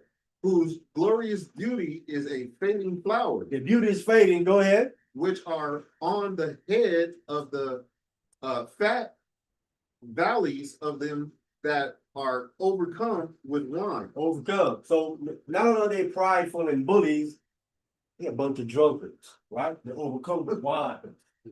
Right? Know that, sir. I I mean, like, you know what I mean? Like no other race, like, man, y'all can't, bro. Wow. Juke, Ishman, like, Yeah, they ain't there. don't stop playing. Go ahead. I was thinking the same thing. Verse 2. Behold, the Lord hath a mighty and strong one, which as a tempest of hell and a destroying storm, as a flood of mighty waters overflowing, shall cast down to the earth with the hand. Right. This mighty one going to cast down. That's what happens. You have the Ephraim. He's going to bring someone up against them. Go ahead. Verse 3. The crown of pride, the drunkards of Ephraim shall be trodden under feet, Hey, they going to catch it. Go ahead. and the glorious beauty, which is one the head of the fatty valley, shall be a fading flower, and as the hasty fruit before the summer, which when he that looketh upon it seeth while it is yet in his hand, he eateth it up. Go ahead. Verse 5. In that day shall the Lord of hosts be for a crown of glory and for a diadem of beauty unto the residue of his people. The remnant. Right? It's going to be our crown of glory and our diadem of beauty on the residue. Go ahead. Verse 6. For a spirit of judgment to him that sitteth in judgment, and for strength to them that turn the battle to the gate. Yeah. So you're going to be a spirit of judgment to them that sit in judgment. Right? Wow. And you're going to be for strength to them that turn the battle to the gate. To the leaders. Go ahead. Verse 7. But they also have erred through wine. Ephraim has erred through wine. Go ahead. And through strong drink are out of the way. They're not dealing with Torah. Go ahead.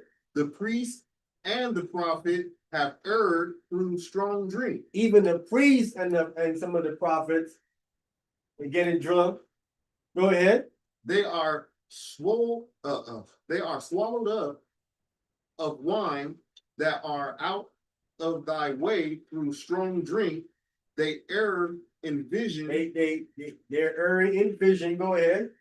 They stumble in judgment. And they're getting the judgment incorrect. Wow. Because of wine. Wow. That's why judges shouldn't drink. Wow. People in power shouldn't be drinking, especially if you be passing judgment and stuff like that. You shouldn't be doing that at all. Especially if you can't control your alcohol, shouldn't be drinking, period. Go ahead. Verse 8. For all tribes are full All of tables. Oh, I'm sorry. For all tables are full of vomit and filthiness, so that there is no place clean. Go ahead. Whom shall he teach knowledge? So now you have the Ephraimites, these drunkards, they're responding to the prophet. Whom shall he teach knowledge? Go ahead. And whom shall he make to understand. Who is he going to make to understand? Doctrine, teaching. Go ahead. Them that are weaned from the milk Talking about them babies that are weaned from the milk.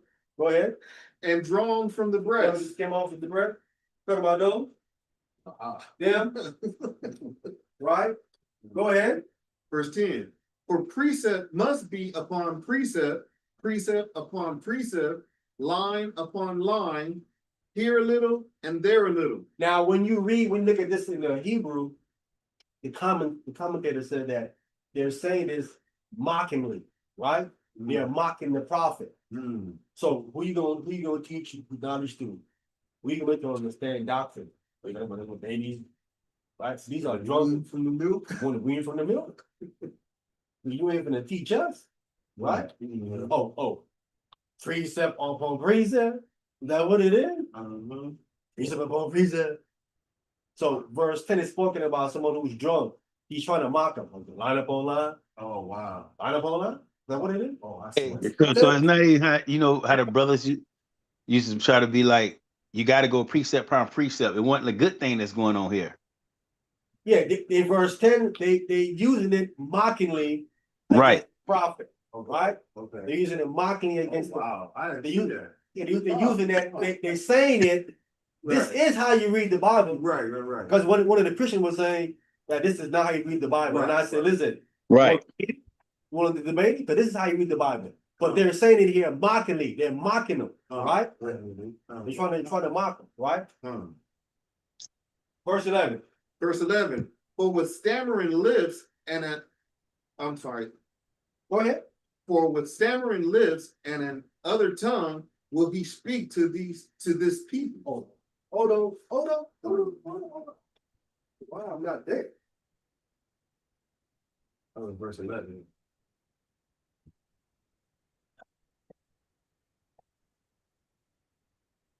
For with stammering lips and another tongue will he speak to this people, right?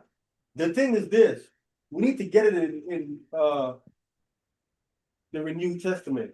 Called Paul quotes this verse here, but when Paul quotes this, it's different, right? Let's get it real quick. When Paul quotes it, let's get it, right? You got to get it in 1 Corinthians chapter 14, verse 21.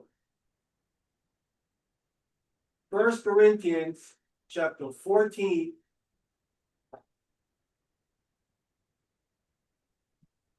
Verse 21.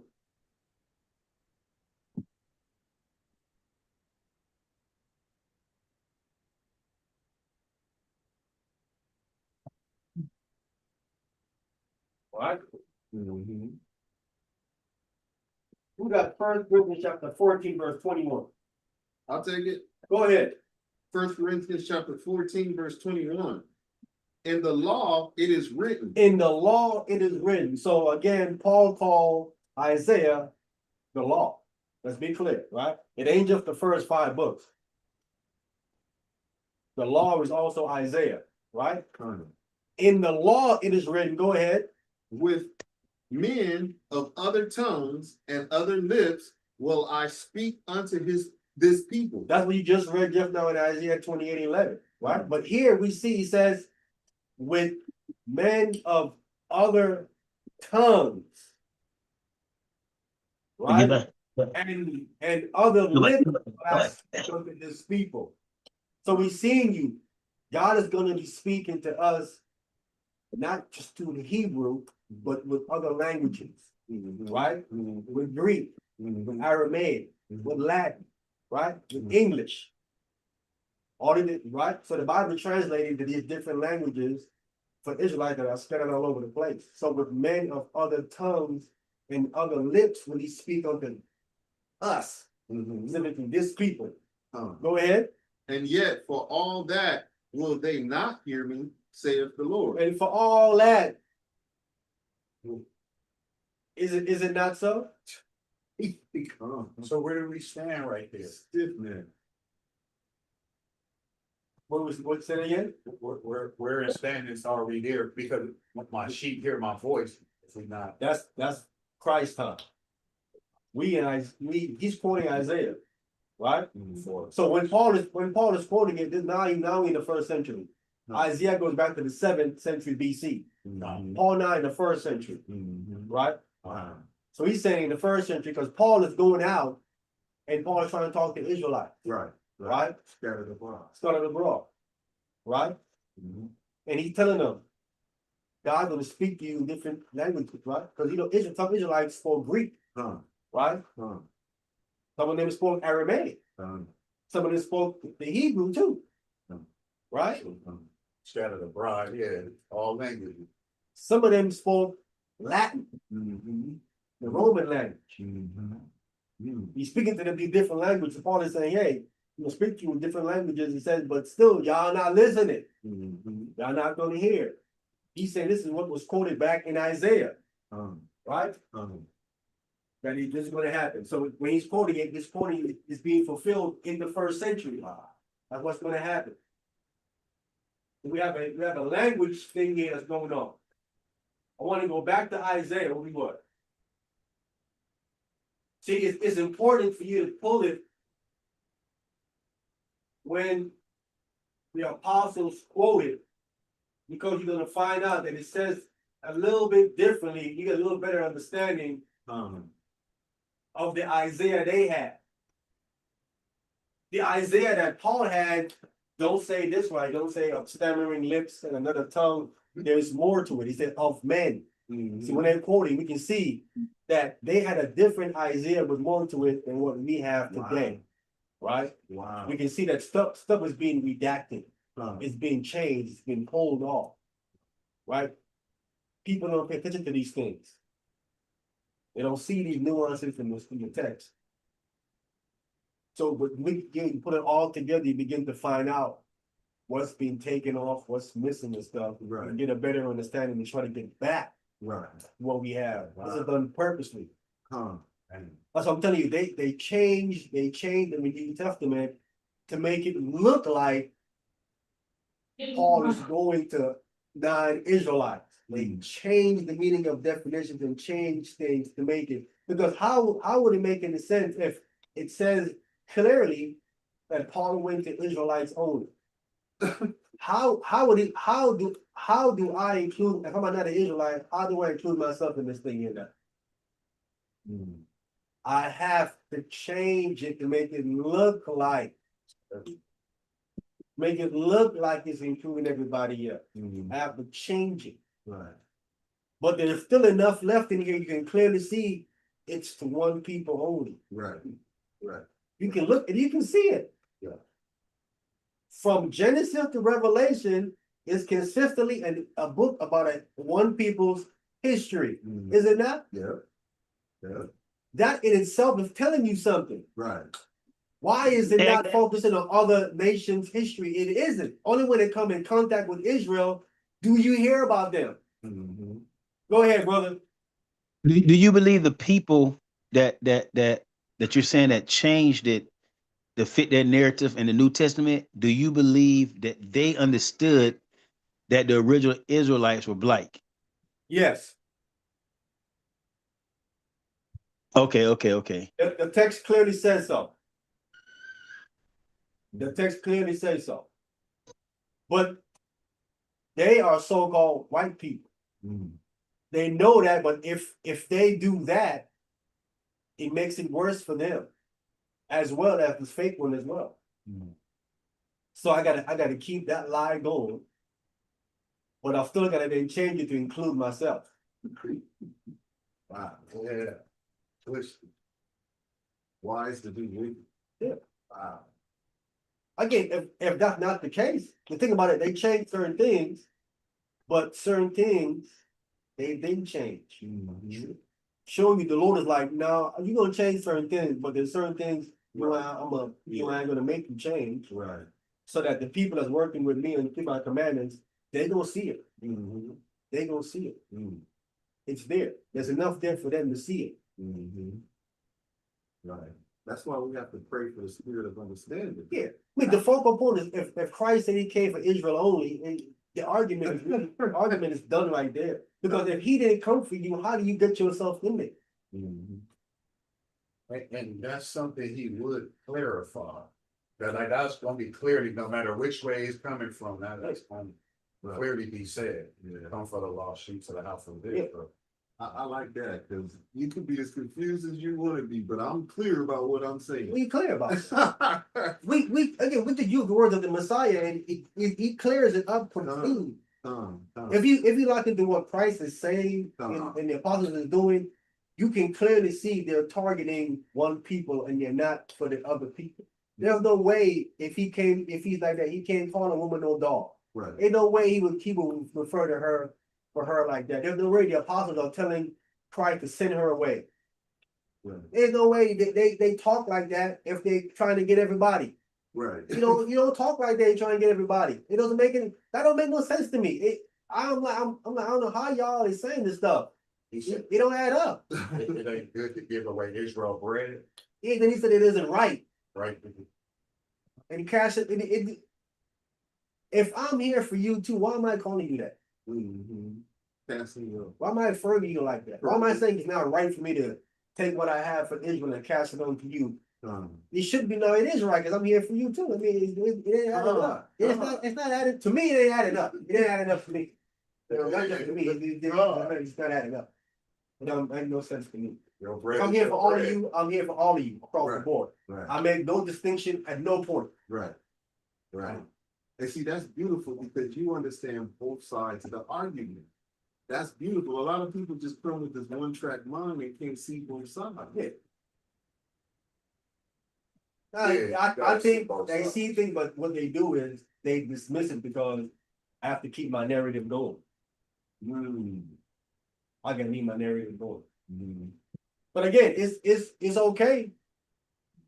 At the end of the day, you have the answer for that when that question is brought to you because everything you said has been recorded, and then you have to answer for that type of these things.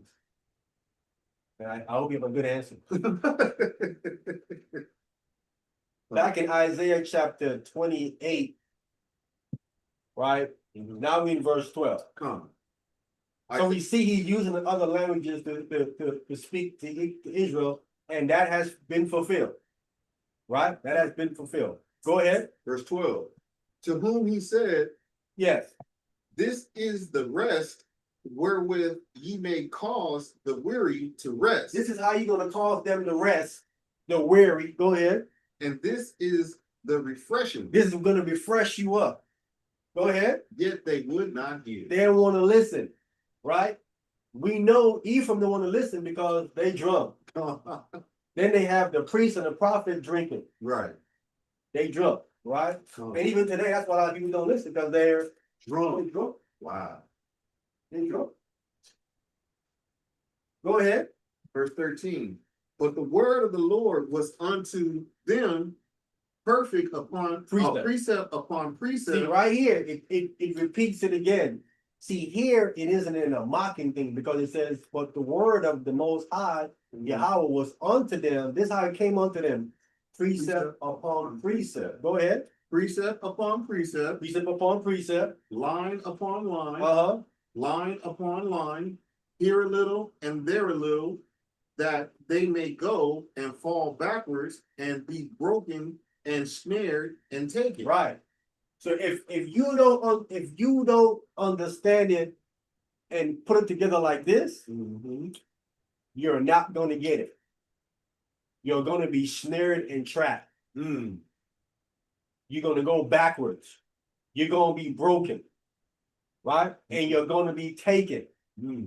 You have to understand it and teach it like this. But that's how it came to us. In puzzle form. You have to then piece the puzzle back together for you to see the picture. You're not going to see it if you don't piece the puzzle back together. And it's not for everybody to see. Yeah. No. Most of them don't know how to piece the puzzle back together. To make a true picture. Right. Because there's a picture being painted here with all of these verses we've been reading. Right? Do you see the small picture or you see the big picture? Oh, that's good. That's good. And a picture is worth 1,000 words. Wow. A lot of them see the small picture. Mm-hmm. They see the small picture. A lot of them debate and argue the small picture. Because they don't see the big picture. You want to see the big picture, you got to step back. Wow. You got to step back so you can see the big picture. That's how you see a big picture. That's how you can see the big picture. Zoom out. And here's part of the big picture. You have to understand, what do you think God is doing? Wow. Wow. Wow. What is he doing? He make an alphabet, he create the world. What is he doing? What's the end game here for the Most High God? What is he trying to get at? Is he trying to do something? Is he not trying to do something? Moving in the If direction. you don't see that God is weaving and working in every aspect, we see him at some point, he'll intervene. Sometimes he won't intervene, he won't do nothing. At other points, he'll jump on him like, nope, that's not going to happen. That ain't going to happen. And then he overturns things. And he overturns certain things, and in certain times, he don't do nothing to say nothing. Sometimes he's quiet. Sometimes he jumps right in. What is he doing? That's when you got to say, wait a minute, there's a bigger picture, bigger thing going on here. You don't even realize. You're just a little piece in this puzzle. How many people is on the earth? How important you think you are? They say they do. Have you just sit back and look at all the human beings that's on the earth? Where you fit in at? How important are you exactly? There is so much going on here, you can't even begin to fathom what's happening here. You can't even comprehend all of that. So what can you do? Keep your fear of the Most High, your belief in Christ, and law, statutes, and commandments. That is what you can do. That is it. And you allow him to intervene with you and show you more and evolve things for you. Other than that, because I look on YouTube and everyone is trying to correct this one, they're trying to correct that one, and this one. Everybody thinks that They have it. they have it. Right? Who has it all? Right? I'm sure someone can probably point out to me something I don't say wrong. Or maybe something I got wrong, right? But am I smart enough to say, yeah, I'm wrong about that, or am I going to fight it? You see what I'm saying? Because I'm not God. Only God has everything right? In Christ. Right? You see it, point it. That's why I say, if you see something, speak on it, point it out if it's wrong. You know what I'm saying? That's why I depend on other brothers, maybe even a sister. You see something, say something, right? Then I can correct it, right? I'm one man. Can I catch everything? Of course not. Of course not. I'm not delusional. I'm going to catch everything, right? But I do my best to try to catch as much as I can. When I catch it, I correct it if it's wrong. You know what I'm saying? But I understand where I'm at. I'm not big-headed thing. I know I got everything, right? That's why I see you get something wrong on YouTube. I wait and I see if you're a person that humble enough to correction. That's why I listen to you when I say, because people are here when I say, man, I'm not saying nothing. They ain't wasting my time saying something. Right? They ain't even gonna listen. So I listen to see it. If I hear you saying, if I'm wrong, correct me. If I hear those things, I say, okay, now I'm gonna leave something. Now I'm gonna say something. Because he's saying, if I'm wrong, correct me. That's the mindset. That's what I want to hear. Now I'm gonna leave something for you. Now I can deal with you, right? We can have a conversation and a talk, and we can then build and get somewhere. That's reasoning. Reasoning. Other than that, you really kind of wasting your time. You know what I'm saying? Because I've been doing this for over 30 years, and I've been down that road. I've debated, battled, left stuff, this and that. And the majority of them, right, they don't even answer back because they can't answer it because they know that they're wrong, but they're not going to say nothing because they want to stay wrong. Wow. Right. They ain't about, you know what, brother, thank you for the correction. You know what I'm saying? You point out to me, I was saying wrong. Let me correct that information, update it, and then teach the people, you know, I was wrong about that. And let's get it right. Right. Right? Right. You can help me to get it right. Right. Simple as that. That would make the Most High proud. I mean, that's what he's looking for. That's what he's looking for. He's looking on the earth to see who is really trying to do the right thing and be humble enough. You don't want to be like Ephraim, he prideful. Yeah, he to get smashed. You have to humble him down. And that's crazy because he was the power. So it's like, wow, you let the power go to your head. It happens, man. Wow. It happens. It is only when we begin to understand that you'll need other people to help you get this thing correct. That's why it's called the body of Christ. Made up of many members. The body ain't one member, multiple members. And that's why I look for other members of the body of Christ, because I know I can interact with them and we can get somewhere. You know what I'm saying? We can both help each other to get this thing correct. And please the Most High, because at the end of the day, y'all just want to get eternal life. All trying to get it. All right, let's finish up here in Isaiah 28. Where are you at? We right a verse. Wait a minute. Yeah. Did we finish? 13. Yeah. Okay. Isaiah chapter 28, starting at verse 14. Wherefore, hear the word of the Lord, ye scornful men, that this people which is in Jerusalem. Let's stop right there. All right. Get the next one. 15. No, first 15. No. We're gonna get in this chapter. We need to get Ezekiel. Okay. Chapter 3. You want fight? No, it's. No, this is not a resident. 5 and 6. Let's do it, man.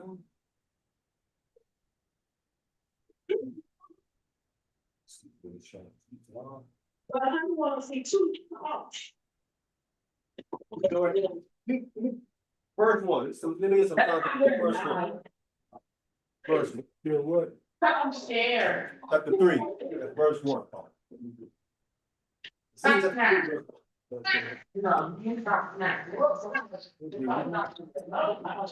Hold on. Needs to be nine. No snapping. Get on the block.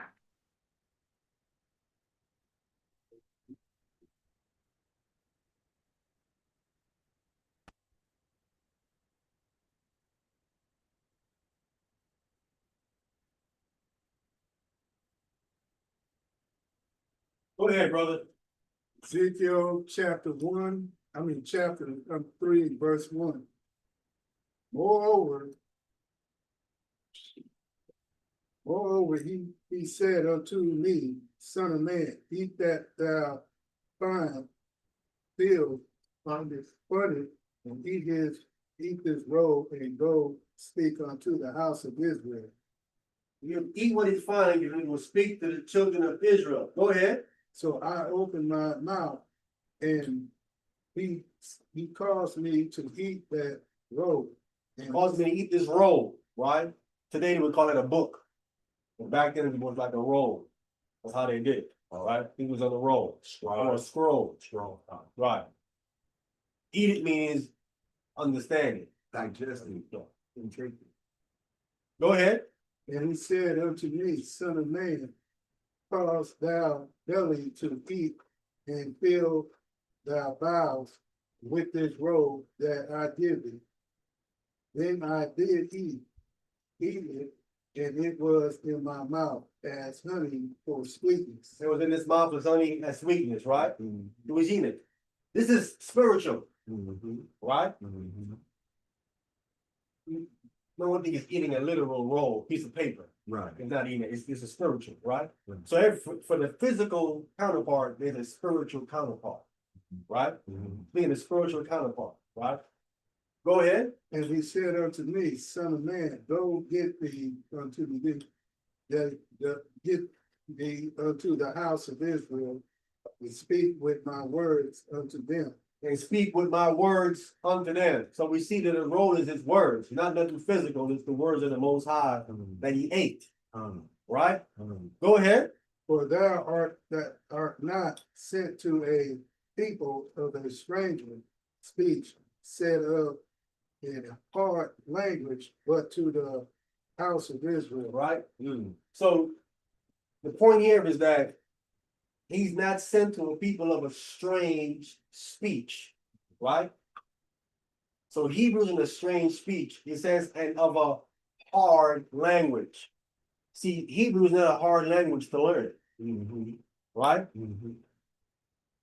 What's a hard language to learn is that Hebrew today, right? With all them vowel points and the cool and all that nonsense. Yeah. That's a hard language. Right. This verse is letting us know that Hebrew isn't a hard language. Picture that. It isn't hard. That's why we can just look at it. This isn't hard to learn. In many cases, it's self-explanatory once you get the pictures there. Right. Right. It just makes complete sense. And then they even brutalize like the alphabet. Abadada, Hawasa, Kataya, Kalamanasa, Ipa, Kazafa, Rashata, Gaya. No, that's simple. Simple stuff. It's not a hard language. So we deal with that Hebrew. We know that's not what they were speaking. Right. That's hard. That's hard to learn, hard to understand that. And if they don't got that correct anyway, they don't have it correct. Again, I told you about 10 to 20% of the Bible, they cannot translate. They don't know what it is saying. Because they don't know it. And you cannot revive a language. We're not dealing with resurrection here. First of all, you can't even resurrect a person, much less a language. Right? Can you resurrect a language? Is that possible? Because you don't even know what words they had and which ones they didn't have. If you can resurrect the language, then why is God says in Zephaniah 3:9, I will return to the people of pure language. Pure language. If you can resurrect it, then why is God going to bring it back? Because you can't. Can't resurrect it. So God got to bring it back to us. Yes, sir. So what's the pure language? Steve, The pure language is Hebrew. okay, because I hear IUIC teach that he's gonna bring us back to pure language, but they wouldn't say what it was. I know what it is. They said that Hebrew name. Because Thun is talking about El Shaddai. What's that book? Yeah, Thun with the big eyes, the big funny looking eyes. Yes, sir. The light skinned brother. Yeah, he's talking about El Shaddai. So there's his name, God's name is El Shaddai. God knew him as a title. That's Almighty. Almighty. El Shaddai is Almighty. That's not a name, it's a title. And he said, oh, we're gonna give us a pure language. He's gonna use a pure language. So but I'm just saying the way he said it, but I'm like, okay, bro, so you guys don't do this no more. So what y'all consider being pure language? He had to say Hebrew. I don't know what else he's gonna say. Because when Christ came to Peter, when Christ came to Paul, Paul said he's supposed to mean Hebrew. So Christ is in the spiritual form speaking what? Hebrew. If that ain't the pure language, I don't know what is. Why would not Christ be speaking the pure language when he comes from heaven to go convert Paul? Wow. Yeah, it's not the None of that. None of that. You know what the pure language is. Christ was speaking it when he talked to Paul. So the road. they start doing that. You gotta get it up. Yeah. And not understanding what that means, not explaining what it means. Hell yeah. Possession. That's demonic. Come on. That is demonic. That is demonic. Some girl was speaking that on Facebook, and so I was like, girl, because Embarrassing, bro. I know Ridiculous. All right, verse 6. Who had verse? verse 6. Come. Verse 6. Verse 6. Not too many people of a strange speech and to a hard language whose words thou canst not understand. Can't understand that stuff. That people, they can't understand what they're telling you. Mhm. Listen to them. They don't understand what they've been saying themselves. Listen to him closely. Listen to them close to. Right? Cutting yourself. Like that rabbi was. That's Yeah. the same when it comes to. I was thinking about that just now. Go ahead, brother. And verse 10. Finish 6. Sir, had to send them. Surely had I said. Surely had I sent thee to them, they would have hearkened unto me, unto thee. Yeah, so he said if I had sent you to these people this hard language, they were hard to understand, they would have listened. Right? Hmm. It's not these nations still worshiping their God. Yep. See how they locked in? Mm-hmm. If we was like that, we would be okay. Wow. But yeah, we wanted to be like the other We nations. be the rebellious ones too. We Come. the rebellious ones too. We wanted kings. We wanted all. Wow. Stiff neck, don't want to listen. Stiff neck. If God would have sent Ezekiel to the other people, he said they would have listened. Wow. But still, this verse right here is another verse to pay attention to it. Yes. Even though God knew if I send it to them other people, they're gonna listen. But he still didn't send it to them. It's showing you again, he's still locked into one people. So if I know they gonna listen, why not send them there? Wow. That's Right or wrong? see. This is a good understanding of the text. Why not? They're gonna listen. I know they are. Send them right there to listen there. Mm-hmm. Still don't do that. Mm. Even though I know they're gonna listen, I'm still ain't sending them my prophet over there. I'm still sending to these knuckleheads over here. Hard-headed. Hard-headed one. It's showing you again, it's about one people. This is the point where you include them now. Right or wrong? Right. Because he said they gonna They listen. They gonna listen. This is where you bring them in. Right. Yeah. Nope. Still don't bring them in. See, that's the big picture. See, when you step back and you look at it, you're like, I'm looking like, wait a minute. That's Hold good. up. That's good. That's the big picture. Yeah. If not, explain to me. If he knows they're gonna listen, why not send it to them? Why not send Ezekiel to these people that gonna listen? Right. Oh. Don't make no sense that he bring everybody in. Bring everybody in right now. Right. Huh. Wow. That's deep. We on another level. This where they'll come in at. That's where she come in at right here. Huh. And he gonna listen. Mm-hmm. No, don't do it. Mm-hmm. That's why I don't know what they're talking about. He bringing in the nation. Where? Mm. It don't add up. Don't add up. Jeremiah 5:15. Jeremiah.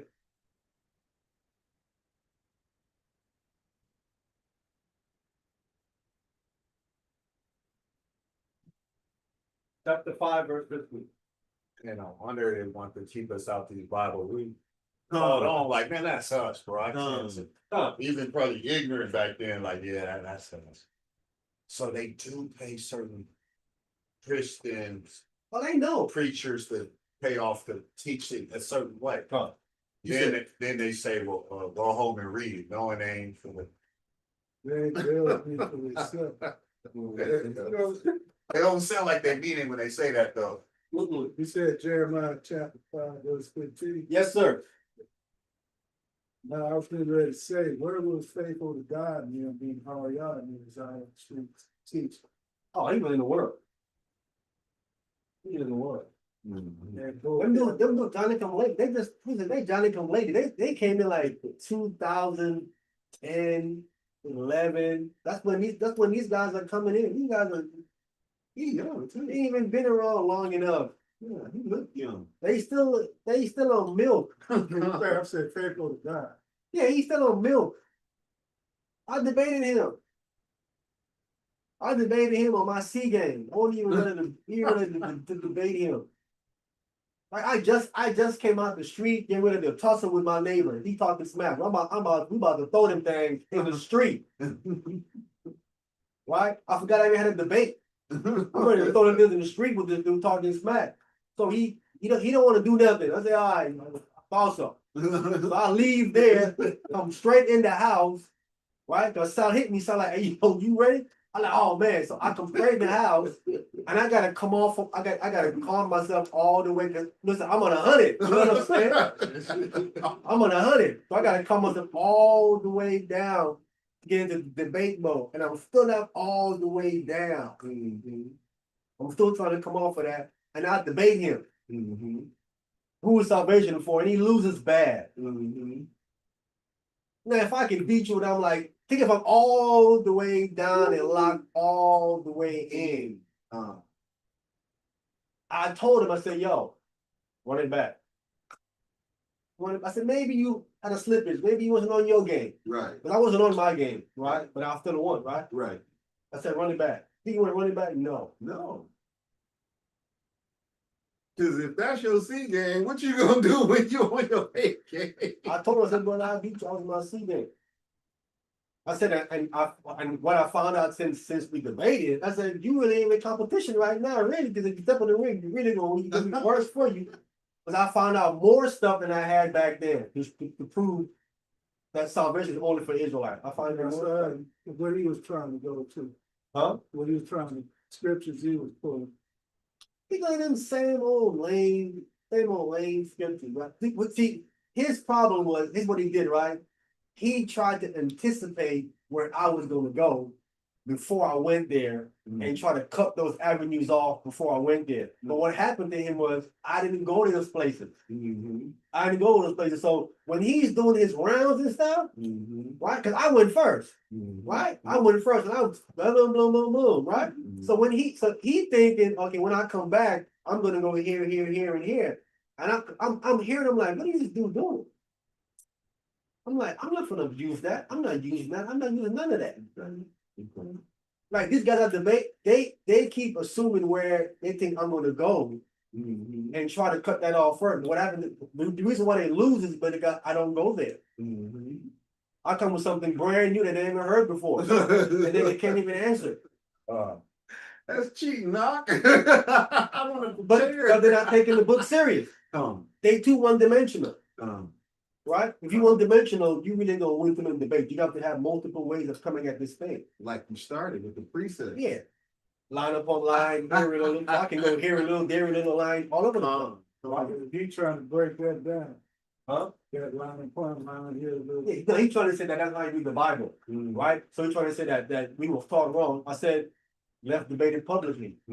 I hit him up. I said, let's debate that publicly. If you think it's all right, let's do it publicly. Let everyone hear what you're saying. It's true there. Because I'm saying that is wrong. That is exactly how you understand the Bible. As I'm saying it right. He didn't want to do it. Nope, no response. There's no response. It bears itself in public. That's all you gonna do. Table, bro? Yeah. It's gonna be an easy win. He know what he's talking about. Tell you, when you got them It's gonna be an precepts easy down win pat, for me. You got them I precepts. can show him Paul doing it. Paul did it. Romans up to 9, Paul is doing the exact same thing. Read it again. Paul all over the place. In one chapter, he's all over the place. He's here a little, there a little. All over the place he's there. That's how he's reading it. You read that Precepts chapter. down pat. Huh? Who got precepts down pat? No, I'm saying when you have the precepts down pat. I thought you said him. Who's him? No, they trying to coin a phrase and we have a preset package. Oh, a precept package. Yeah, we got a preset package. I got a preset package. Yeah, when you got some precepts down, that's when you boy, you put a whooping on somebody. He's about to get on my, I mean, because Israelites must live rent free in this dude's head. But He only deal with Israelites who don't know their text. Now I told him, I said, do you only want to debate and talk to and engage with Israelites who are new, no one that's seasoned like myself. Because when he messed with Tazaria make him look bad. And Tazaria still knew himself, but Tazaria make him look bad. Right? Other Israelites who want to text make faithful look bad. So he avoid people like that. But he will conversate with Tazaria. Yeah, but he looks bad when he Yes, does. he does. Yes, he does. He looks bad when he does. Him and God. When he conversate with even old gorilla, he was looking bad. Like a death out of water. Yeah, And God logic. him too. Oh, he think he knows something. He think he knows something. I'm gonna jump on him next. Most high willing. Most high willing. I even let the stuff in, but he didn't answer back. You know, he's scared then. I mean, He didn't answer back. they don't want to go, they want to catch you out there in public. Remember, he kicked me off. He kicked me off. Remember he got mad. I was asking him certain questions, and the dude got upset and kicked me off. But you were saying that Most High had hands and feet. No, I said Body part. body part. He said God don't have body. That made him mad when I said that. God don't have body parts. And see, dude, the text said he had body parts. Tell Moses, you gonna see my back parts. That's why I knew he didn't know the Bible. You know who else trying to come out to that? Not a brother from Long Beach. He was trying to blast you on Facebook. Dude, Joshua out. And he was trying to say, yeah, pretty good. Now he said, he texted me and he said, yeah, I heard Mayan was on God Logic saying God had body parts. And then he told me he'll talk to me later. So he goes on Facebook trying to rile everybody up. There's some brother on YouTube talking about God got body parts. So I never heard from him. About a year or two. I never heard from him again till when I told you that a couple of weeks ago, a month ago. yeah. He wanted to borrow some money. Now all of a sudden now you pop up begging for money. But he gonna look bad. He do have body parts. You talking? What are you talking? I can pull the verse. He don't look bad. They say because God is a spirit, spirits don't have bodies. So Spirits do have body. parts. That's not Come. much of nonsense. Wow. Let me don't have body. But Okay, let's start there. describing them. Do spirit eat? Let's start there. Let's get some common sense what the text says. Do they eat? Yeah. Angels Okay, came- now. Angels came down and Man is angel food, Huh. so they eat. No. You got a serious You have a problem already. Once I show they eat, you have a problem already. Once I show they eat, So you need a body to process the food. manna don't come from earth. Um, It comes from heaven. Spiritual food. Who eat manna in heaven? Angels do. They don't have body parts. Stop. That's just the beginning. I can go and show hands, feet, neck, ears, all kind of stuff. That's spirit food for a spirit body. And they said you can't see his face, it's a veil. Say something about his back. That's the most side, but they're saying spirits don't have parts. Yes, they do have. They do have parts. The earth is my footstool. Yeah, It's a lot of parts. there's a lot of stuff you can read. There's stuff in there. yeah, but man, you got the audacity to hit me up talking about, man, I know we ain't talking in a long time. I was wondering if you on me. I ain't even hit that dude back. And he say something like, You should have told him, hey, what you debate Amayan with that thing about God and don't have. You think God don't have parts? What you debate the book? and he say like, other nations is like spit out of my mouth or something. Like on the spinner. Like a spittle. Listen, people that do that because Yarshala knows me and he has my number. Right? My number ain't changed. I spoke to him way back years ago. My number has not changed. He can simply call me if you get disagreement. We can, you know what I'm saying? Because the last time we talked disagreement, he thought he knew something and I'm trying to tell him. I'm trying to play to the brother, bro. You know what I'm saying? I said, brother, the book don't say that. You swear not to say that. I said, brother, let's read it. Then he read it and he said he was wrong. He get upset and he was mad and get off the phone. When I'm pleading, I said, brother, no, brother. I said, it's been a while, maybe you just forgot what it said. He said, nah, I ain't forget what it said. I know what it said. I'm trying to be cool and I'm trying to tell him, yo, maybe you just forgot. He's getting arrogant with it. I said, well, let's read it, bro. We can end this now, let's read it. Then you look bad and you get off the phone. I'm like, whatever. Yes, sir. But that's the brother you was telling us about that was quoting the Bible and knew a lot of it from memory. He's one of them. Yeah, okay. He's one of them. Wow. He was one of them. But he got on this Forgot. salvation for Gentiles tip. Wow. Trip. He was really It was him, Kevin. Josh, what's that brother name? Parafita. His real name is Kevin. He's black. Yeah, but I'm not trying to do that to the mother, man. I'm trying to reason so we can get it correct, but you ain't gotta get accurate. Arrogant. I heard all of them was on that tip, man. Kevin. Yeah. Fort W, I mean, not Fort W, what's that brother name? Fort Washington, Lamar, I think they was all, yeah, they was out there messing around. It was all kind of crazy stuff. Then we created in its image. All right, man, let's get to Isaiah 5:15. Go ahead and read. Isaiah Who got Isaiah chapter 5 verse 15? I go. Yeah, Isaiah. Chapter 5, verse 15. Yes, sir. All right. Isaiah chapter 5, verse 15. Lo, I will bring a nation upon you from far, O house of Israel, So he's gonna bring a nation upon us from far. Go ahead. says the Lord. It is a mighty A nation. mighty nation. Go ahead. It is an ancient It's an nation. ancient, it's an old nation. Right? Go ahead. A nation whose language thou knowest not, You don't understand that language. Go ahead. neither unrighteousness what they say. Neither understand this. Neither understandings what they say. Understanding, you don't understand what they say. Mm. Right? Now you have a brother. He comes on and he said, I'm gonna debunk the Israelites trying to claim that this. So this is part of this was quoted in Deuteronomy 28, right? Can we get in Deuteronomy 28? Deuteronomy 28. Verse 49.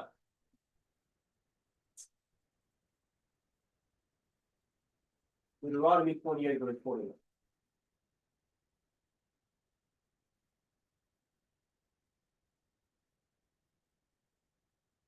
Deuteronomy.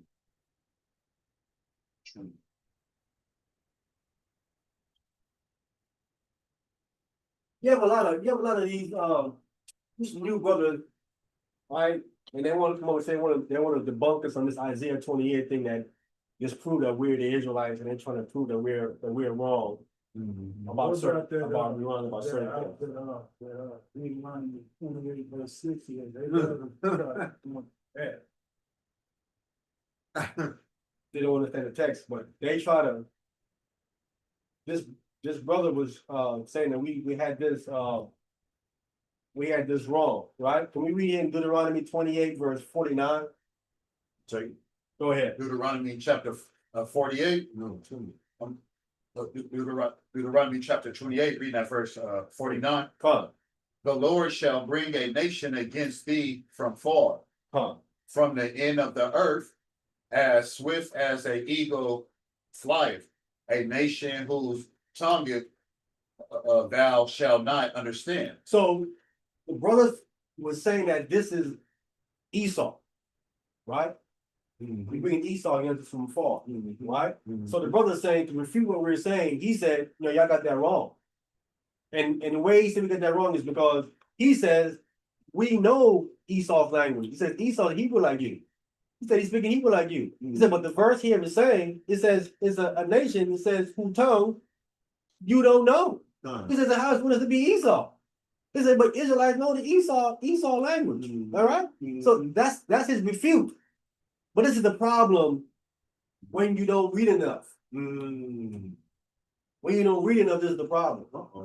See, because he thinks this is talking about Esau when Esau is in his land. He ain't thinking about it. This is talking about Esau when Esau leaves his land and he's abroad and he's speaking of other languages. He don't factor that in whatsoever, Oh, that's good. Johnny on the spot. That was fast. right? Has Esau always retained speaking Hebrew? No. Of course not. Like we haven't retained speaking Hebrew. Right. Oh, English now. he hasn't either. But he has fled and became a powerful nation, Come right? at the other end of the earth. He Greeks. Come. He's some of the Greeks, and he's definitely the Romans. Mhm. The Romans are speaking Latin. Mhm. We know the majority of Jews in the first century don't know Latin. Mhm. Mhm.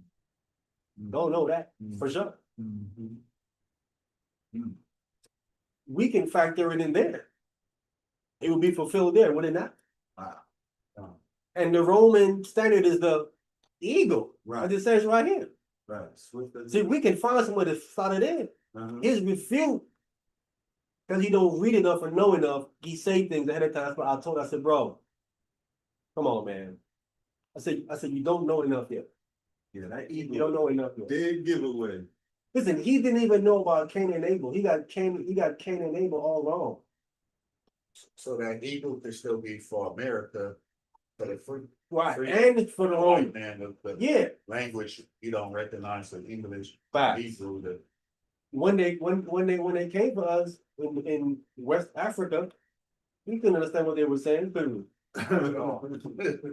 It will fit there too. Done. See what I'm saying? It'll fit there too. Done.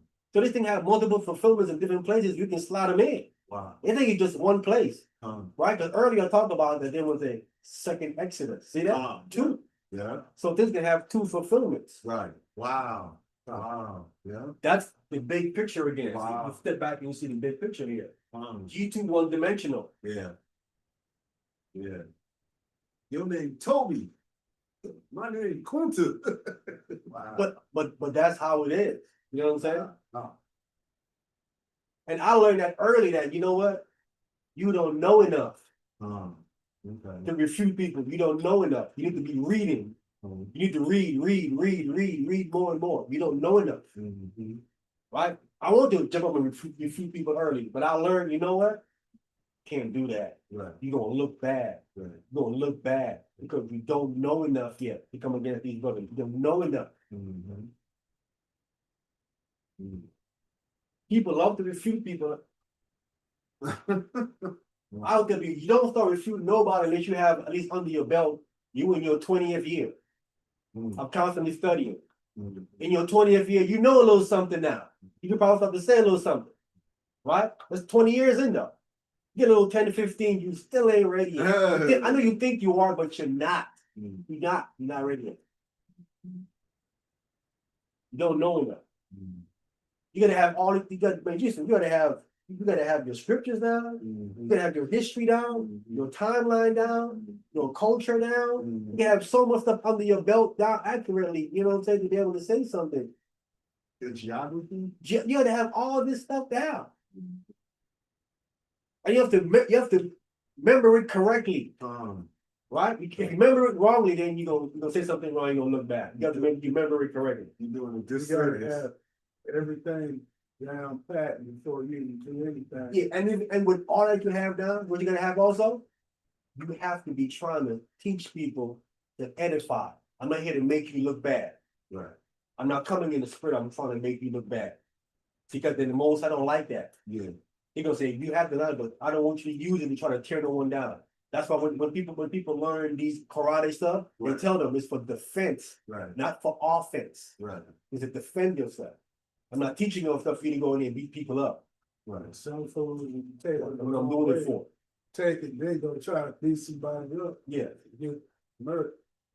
No. I'm not blessed with information to go beat people up. Right. That's what, yeah. I want you to edify, teach them in the spirit of meekness, in the spirit of humility. You know that. You know what I'm saying? That's something they don't understand how to do. That they don't want to do. They want to. I don't understand what they're getting out of that. You know what I'm saying? I don't know. Because when you do that, if God don't like it, what happens is that even God make you wrong. Mhm. And then when you say something wrong, then a person latch onto it, right? Then you try to like go away from it, and he latch onto it, then it becomes a problem. Now you start to curse and get angry, and this is what happens because God is like, I don't like your approach. Your approach is wrong. You ain't coming in the spirit of humility and meekness trying to edify. You're trying to hurt, trying to tear down. Yes, sir. Okay, now with that, now men naturally have like a testosterone type thing. Even like all the males in the creation do it. Like they spar, they, you know what I'm saying, they get physical with each other. Animalistic. Okay, so we have That's an animalistic. don't we have an animal instinct too? I mean, to Yeah. us too? When it's time for that. Okay, I see. Are you gonna be an animal in your house? Time for that. Okay. Text tell you don't be a lion in your house. Right, wow. But it's time to be a lion Right. when? When you need When to. you're in that battlefield, when it's time to right? Yeah, Right. right? But if we're in captivity and we come back to our identity, and I'm coming out dark, I'm learning myself, still learning, and I got nervous, I'm still learning. Why am I coming at another brother who's in his journey like I am? Right? I should be trying to like show him what I've learned to Right. bring him up, Right. to help him up. Right. You know what I'm saying? And we can become brothers and then help each other to grow more, right? And by trying to tear you down. So when I first came in, that's how they kind of grew me, right? They grew me to that debate and fight and latch and stuff like that, right? Okay. I told you when I saw Josh, I wasn't going to address him. I said, because yeah, that's his opinion. He believes he's wrong, it's his opinion. Okay. All the addressed when he got disrespectful. He thought disrespectful. I said, now I'm addressing it. Because you ain't gotta get disrespectful. Just say, man, the Israelites are wrong. I don't think they got that right. Here's they got it wrong. Right. I can say, you know what, that's your opinion. I can be pushing. But when he got disrespectful, then I stepped him and addressed him. And then now he started running. Now he don't all that big mouth he had disrespectful. He don't want to now, you don't want to stand on it now. He running now. But I'm saying, but you don't want to get disrespectful. I said, brother, you can just simply say we was wrong, and here's the reason why we wrong. I said I wouldn't even address you. But yet we this, we that, calling up names and all that. So oh no, I gotta step to show me that you're wrong. Cause he talking like he can't be wrong. Right. And can no Israelite touch him. But when I step to him and he running. Yeah, but when you get like that, now I gotta show you. Now I ain't gotta be humble with you no more. They thinking you know something. Now I gotta humble you down and show you no, you do not. Right. Stay humble. And that's a good understanding of the text when you know to do that. Yeah. You know how to operate in the text. That's a good overall understanding of what's going on in the text. So this is what he's trying to refute us. So we see here this prophecy here, right? This is about the eagle, but again, it has multiple fulfillments. And one of them that we're reading is we just came out of Jeremiah 5:15, right? Let's get back to Jeremiah. I'm just showing you where you can read something and think you got something right. See, he's right when he says that how we know the Edomites language. He's right. But what he's missing is what? He doesn't have his timeline down. See? He don't know timeline and time frame where these things can be slotted into different times in the future. He don't think about that because he don't know history. Right? Yes, sir. You know, I understand this one, but I did kind of had a similar question to when they say you'll be sold unto your enemies. Why it's just I know it's probably mainly a lot of enemies we're sold to, but why they shouldn't say like you'll be sold unto Esau? Still about Deuteronomy 28:68? I'm not sure. I think it might be here, but Let's read it right quick. it didn't say like you'll be sold unto the Edomites. I know we was sold worldwide, so they wasn't the only ones that be buyers. Yeah, let's get it right quick. Let's get Deuteronomy 28:68. Okay, Deuteronomy 28:68.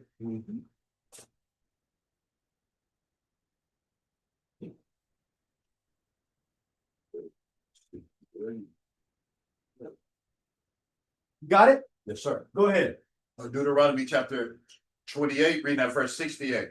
And the Lord shall bring thee into Egypt again with ships. So we're going back to Egypt with ships, right? No. Again, Christians would argue and say, bro, this happened in 70 AD. Because in 70 AD, Romans brought Israelites into slavery back to Egypt in ships, right? They were trying to argue, when this happened there, that's in 70 AD. That's not the transatlantic slave. That happened in 70 AD. Y'all got it wrong. Y'all timeline is off, right? Go ahead. By the way whereof I spake unto thee. So by the way he spake unto others when we was coming out of Egypt to the wilderness, right? This way he spake unto us, right? This is when this was said to us when we was in the wilderness, right? Through Moses, right? Go ahead. Thou shalt see it no more again. We're not supposed to see it again. That was my question earlier today. Right. Come on. So now, this right here shuts that down nonsense down. Wow. Come. If it's fulfilled in 70 AD, did we not see Egypt again? Uh, So this had been speaking of something different. Come. See how you can shut that down easy? Wow. You don't read enough. Right. You don't comprehend enough. You think you have something, but then you really don't when you look at the overall verse. Right? Go ahead. Thou shalt see it no more again, and there ye shall be sold unto your enemies for bondmen and bondwomen, and no man shall buy you. And no man shall buy you, right? So we came back into Egypt again with ship, which we know Egypt is also symbolic of bondage, right? So we came back into bondage with ship, right? The slave trade, right? Word offer spake unto thee. Where the place that he spoke to us at, which is in the wilderness, it says, "Thou shalt see it no more again." Have we seen it again? Nope. When the last Israelite to roll through that wilderness that we came through? We ain't seen it again, right? Going all the way back into Egypt, right? We have not seen it again, right? But now the place where we are taken to, which is labeled as Egypt or bondage, it says, "There you shall be sold unto your enemies." That fits perfectly Right. the slave trade. Yeah. He says for bondmen and bondwomen. Uh-huh. Clearly, slave men and slave women. Right? And we know this is after the wilderness. Right? It says, "And no man shall buy you," right? Listen to the logic here that they be missing, right? Listen to the logic right quick, right? They say, "Brother, listen, the text says no man gonna buy you." Said no one's gonna buy you, is what they want to argue. And this is how they don't understand the Bible. Back up a little bit, it says right here, "And there ye shall be sold unto your enemies." That means what? Somebody else is selling you. Right? Now, when you go into the Hebrew of this verse, the Hebrew of this verse says, "And ye shall sell yourselves," depending on the stem that you're in. Okay. Right? Okay. Hebrew. Okay. The stem that you're in, that they have it in, says, "You shall sell yourself." And I said, it's in the wrong stem. You know what a stem is? Hebrew has what you have root words, right? Either 3 or 4 little words. That's called the root, right? It's the tree. Then from the root, it grows up, right? It goes up to the stem. Then from the stem, you have branches, right? So you have Hebrew words are all the same thing. Right. They all go back to a root word. Right. And all the stems have a related definition that reflects the root of the word. You know what I'm saying? It's similar to back to the root of the word, right? So it depends on what stem it is. Either it's on the right or the left stem, right? So different stems have different wording for it. You have a qual stem, a piel stem, a hiptophel stem. And all these stems give you different understanding of maybe it's a noun that in this stem, it turns a noun to a verb and vice versa. Right? But this is Hebrew. I'm giving you Hebrew, right? That's why I can talk on it. I studied the Hebrew stuff a little bit. I'm not into it, but you have to know enough where you can shoot it down. Right. Where they can't say, "Oh, you don't know nothing." No, I know enough of it where I know where it's a bunch of nonsense. So the stem that is in here saying that it's going to be, you're going to sell yourself. I said that is a nonsense. It's in the wrong stem. That can't be the correct stem. That's like people can make mistakes and put it in the wrong stem. Yes, you can. It's in the wrong stem. It has to be. Because it says right here, you're going to be sold. Who is selling something that they know no one's going to buy? Wow. That's trash. Would you sell something you know nobody's going to buy? Right. No, you wouldn't. It is dumb. Right. From the fact that we're going to be sold, whoever is selling us know that there's a market for you. Right. Right or wrong. Right. Otherwise, you wouldn't be selling it. Right. This is business. Right. Is it not? Real. It's some common sense here. Y'all don't understand the text. Y'all losing it. Someone is selling you because you know there's a market for you. Right. someone gonna buy you. Right. Yeah. So the last part when it says, and no man shall buy you, you clearly, it clearly can't mean that. Right. Yeah. Cause you already been sold. Cause you already been sold. Wow, man. Who is not who ain't buying slaves? I just really need to know. Hey, so who ain't buying slaves? Stop with the foolishness. All right. Right. Everybody was buying slaves. Which listen, did you know that black people had slaves? Yeah. So what they're saying historically in reality don't make no sense that no one gonna buy you because your own people was buying you. And yo, you know what's That's even more crazy about this? Like, first of all, you in bondage. You know what I'm saying? You a slave, right? right. So what slave? You don't even have an authority to say, you know what? I know I'm a slave, but let me sell myself. I'm in bondage. Like you don't make that decision. Sell myself right. You understand what I'm saying? Like, like when the slaves came over here, they didn't have a decision to say, you know what? I want to go to this master house. I'm gonna sell myself to you.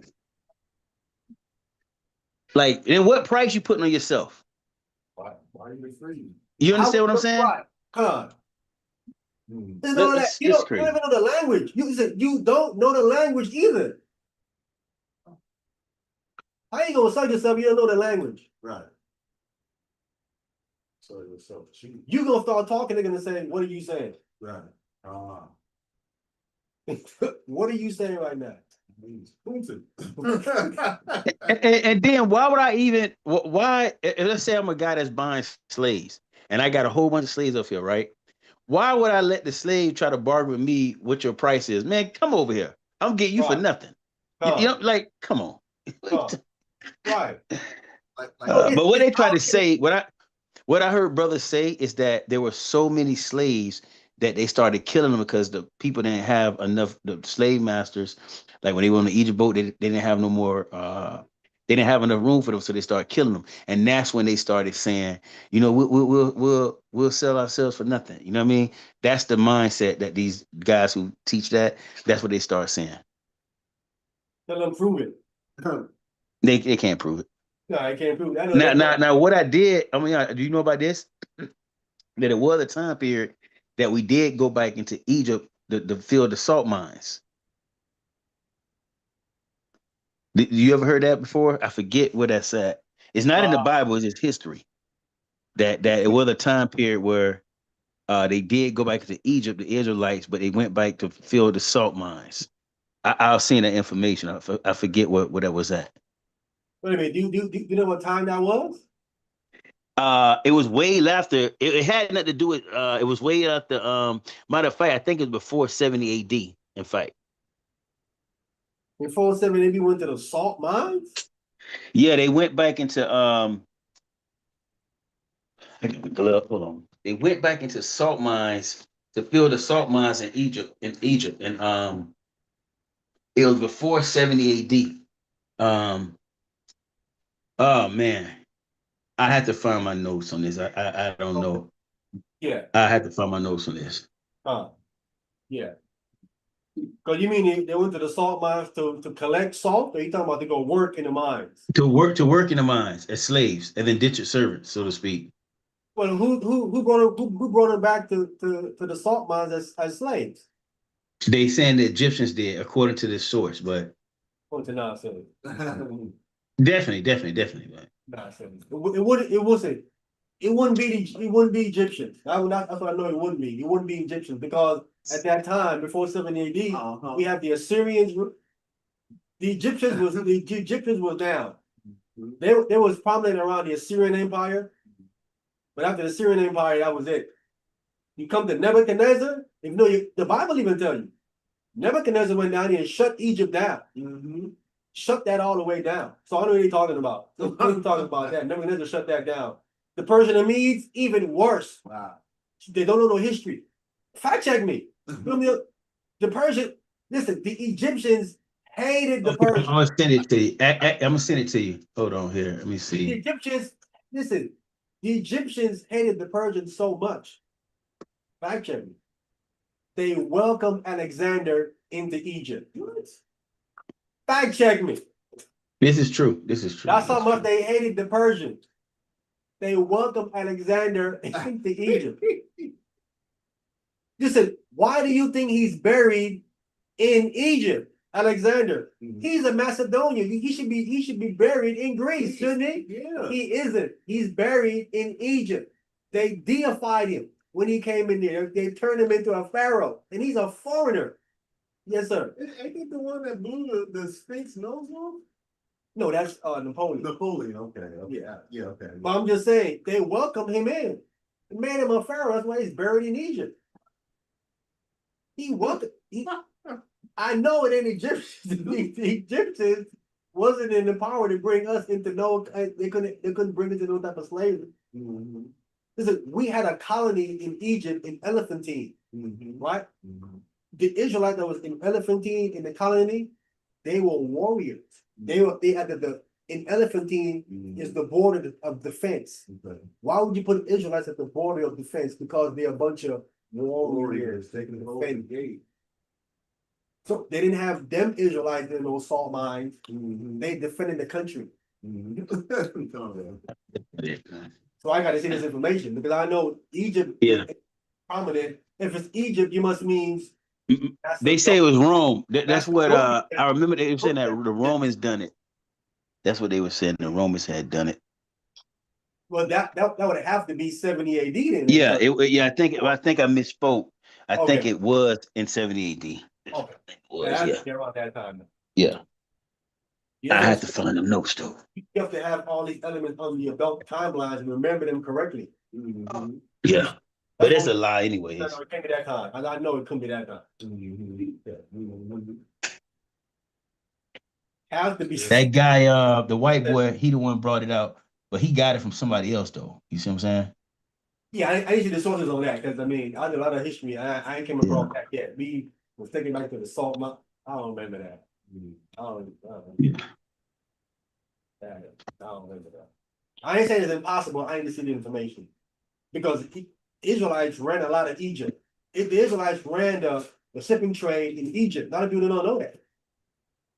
You have to read these sources and they'll show you and tell you that. Them elephantine letters tell you this stuff. They ran the ports. They also tell you that they were keeping Passover outside the land. Wow. When Deacon was saying you can keep Passover outside the land, I said, here, right here. Oh.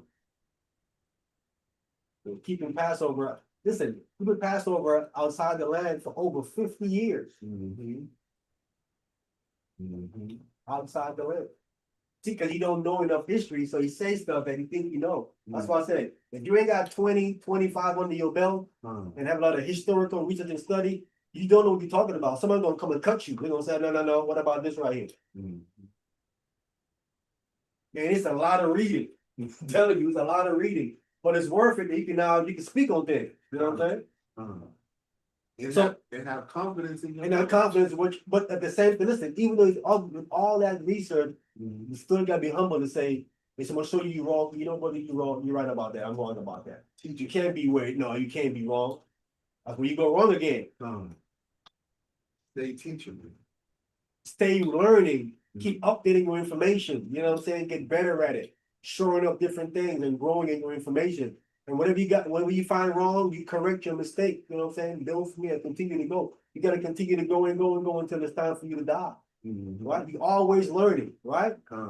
That's enduring. Always learning, always growing in the knowledge of the Lord, the Most High, right? And the culture, what you believe in, and getting better and better at it. So again, the last part about so it's a good point the brother brought out when I said about the stem and sin, say you're gonna sell yourself. How you gonna sell yourself? It's ridiculous. You don't make no sense. Right. You don't know the language and what kind of price you're gonna put on yourself. So you have like for how much? You don't know the price. You know what I'm saying? I ain't gonna sell you can. It don't make no sense. When I say that's the wrong stem, they look at. And the last part, of course, no man shall buy you. The word is an old Quaker word, which means to save or redeem. And no man has ever said to redeem us, have they? That's when you know when it's translated a certain way that it can't mean that. It means something. That's why you got to go deeper into the language. And you got to go into King James time and find out why they translated this word as buy. And then they'll show you, oh, we use a Quaker word to save or redeem, because that's how the word was used in the 1611, 1600. You said Quaker. An old Quaker word. Quaker word. Yeah, you know, English is made up of different languages, right? Mhm. Quaker words, Greek words, Latin words, you steal all kind of words. So you gonna read certain words, you say, well, buy today, buy means to buy something. Right, 1611 doesn't mean buy, right. it means to save or redeem back then. But you wouldn't know that if you don't go back to that time frame when they translated it into this language to understand that's what they're saying. Right. Wow. You wouldn't get it. But yo, the crazy thing is, in Jeremiah, the prophecy to go with this, it says you're gonna go to a land that you nor your fathers knew. Everybody in the Bible knew Egypt. Wait, say it again. I missed that. You know, in Jeremiah, the scripture that goes with this, it says you're gonna be taken to a land that you nor your fathers knew. What you mean, Jeremiah 5:15? Yeah, is that Jeremiah? I think it's more than one spot, but it could be Jeremiah 5:15. Yeah, Where it says you're gonna be taken yeah, to a land that you nor your fathers knew. Can you go back to Jeremiah 5:15? I think we're just reading that. Yeah, we still doing. All right, let me go back there. Because this will let you know it can't be talking about that physical land, Egypt, right there. Got to be talking about a place, a house of bondage. Oh, yeah, man. Oh, okay. I see what you're saying. Yeah, no man knew. Yeah, we was there already. Yeah. The Most High spoke to us in the wilderness, so it's that time. So Is it this one everybody right in the here? Bible knew what Egypt was. I mean, This one here, brother, you're talking about? Is it this one right here? no. You know what it is? It's Jeremiah 16:11. Jeremiah 16:11 through 13. All right, let me get that right quick. Jeremiah 16:11. All right.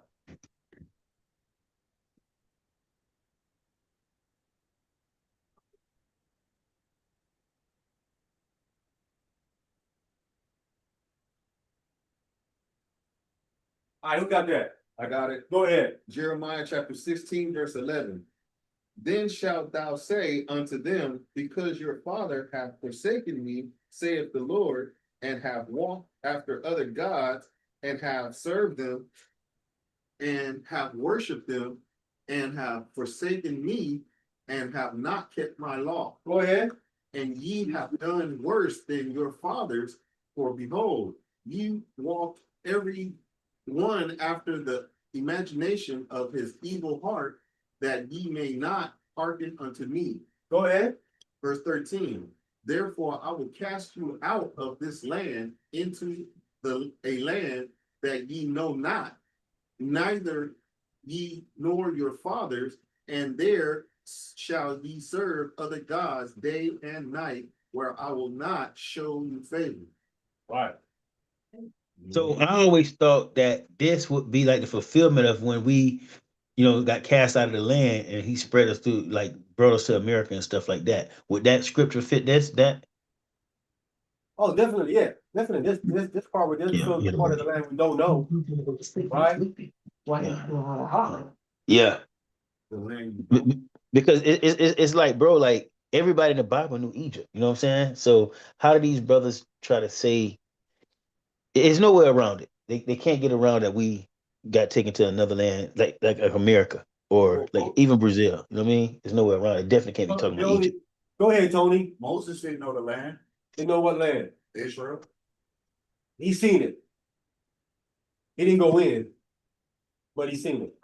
But the only pushback with this Servant Smith is that what they would say is this, that there were Israelites over here already, Oh wow, yeah. right? They would say Oh, through the Byron Strait. I got you. they bring you that whole second Ezra nonsense and stuff like that. You know what I'm saying? Well, I don't believe. Well, that's a false book. So I don't listen. I don't believe. Okay, let me ask you this: do you believe there were Israelites over here in Solomon's time? I say no. I Okay. I don't think that Israelites came over here until we got kicked out. But I do believe we had people from the African, what you would call the African nation over here. Dark skinned people. You know what I'm saying? People from that motherland, what they call the motherland, but they weren't Israelites. So those people that came over here, like Mansa Musa, not Israelites. I don't think no, right. I don't think the brothers are Israelites. Okay. But you don't know for sure though, right? Yeah, I can't say. Well, I'll say this. I know for sure biblically it don't say that. You don't say what? So I'll say for biblically, I don't think anybody can prove it. That you know what I'm saying biblically, the text. Now historically, somebody may can say something, but biblically, I don't see Israelites coming to this particular land here. I know brothers can say they went through the Bering Strait and all this type of stuff, but you know, because then if that's the case, if we agree with that, we also got to agree with that those Mexicans, you know, or could be Israelites as well. Well, what they mix, so they fucking mix, they're gonna be Israelite, they Yeah. mix. Yo, you mean Aztecs or something like that? What you trying to say? Yeah, the Aztecs. Yes, yes. Okay, because people get it.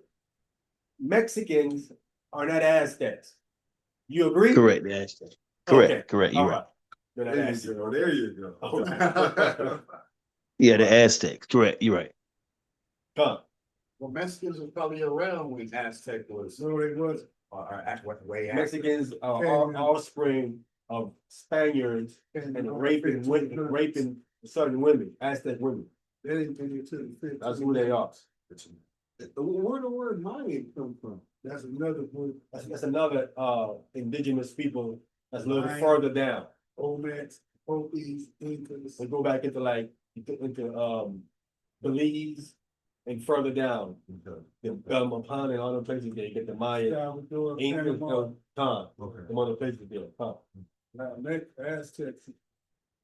Mexican. Yeah. they were. But if you want to go older, you gotta be talking about the Olmecs, Okay. the Toltecs. Yeah. Right? Now you're getting some older people So that what would was it? predate the Aztecs and stuff. Okay. Nancy Musa Israel or what? I don't know for sure if he is or not. I was asking my brother Super Smith if he know for sure that they wasn't. I'm trying to say if he know for sure. I think Mansa Musa sound like an Israelite to me He sound like because he has Moses' name. Musa is Moses. That might be it. That's what his name is. wow. So you have an Israelite name, but you're not in. That's why I'm say this. There is an Israel. Wow. To me, based on the name, right? Mhm. And then who did Moses marry? Who was it? Zipporah, Zipporah. Midianite. And is that African? No, she's not that. Oh, okay. Midianite. They Comes said out of she- Shem. Shit. Africans are Hamites. I thought, what they said he married Ethiopian. That was after that. No, that's the same woman. So how she was Midianite and Ethiopian? Because Ethiopian, know what that means, burn face. That's That's Greek stuff. Greek can look at the text and then translate it as an Ethiopian. Oh, yeah, I forgot about that. They Or not you look at the Hebrew as a Cushite, right. right? In Hebrew, it's a Cushite. Kushite. Right. That's why I showed the brother that Cush, there's two Cushes. upper and lower. Yeah, the one that comes out of Ham, there's another Cush. And Arabia. Another Cush in a different location. So she had to came from that Kush. Huh? She came from that one. Which one? One he says a different location. No, the location that Cush was in, he's in Midian. I'm just pointing out that two Cush. Nimrod's a Cushite, Yeah, he's from. but he didn't rule in Africa, Now he ruled in Babylon. Babylon. So you have Cushites where? In Babylon, right? So they're in two different locations. Nimrod is a Cushite empire. If you do history, that will show you that the Cushite empire was older than the Egyptian empire. What? Yeah, again, you gotta study history and pay attention to what you're reading and the That's why- location of different things. That's why every time you look at it, you see, the different Nimrod, and then they copy from the Egyptians, copy from them. And it's from the Sumerian, Egyptian copy from the Sumerians. Who kind of got that from the Cushites? Kushite. Or at the same time, the Cush and Sumerians was gonna rule it, right?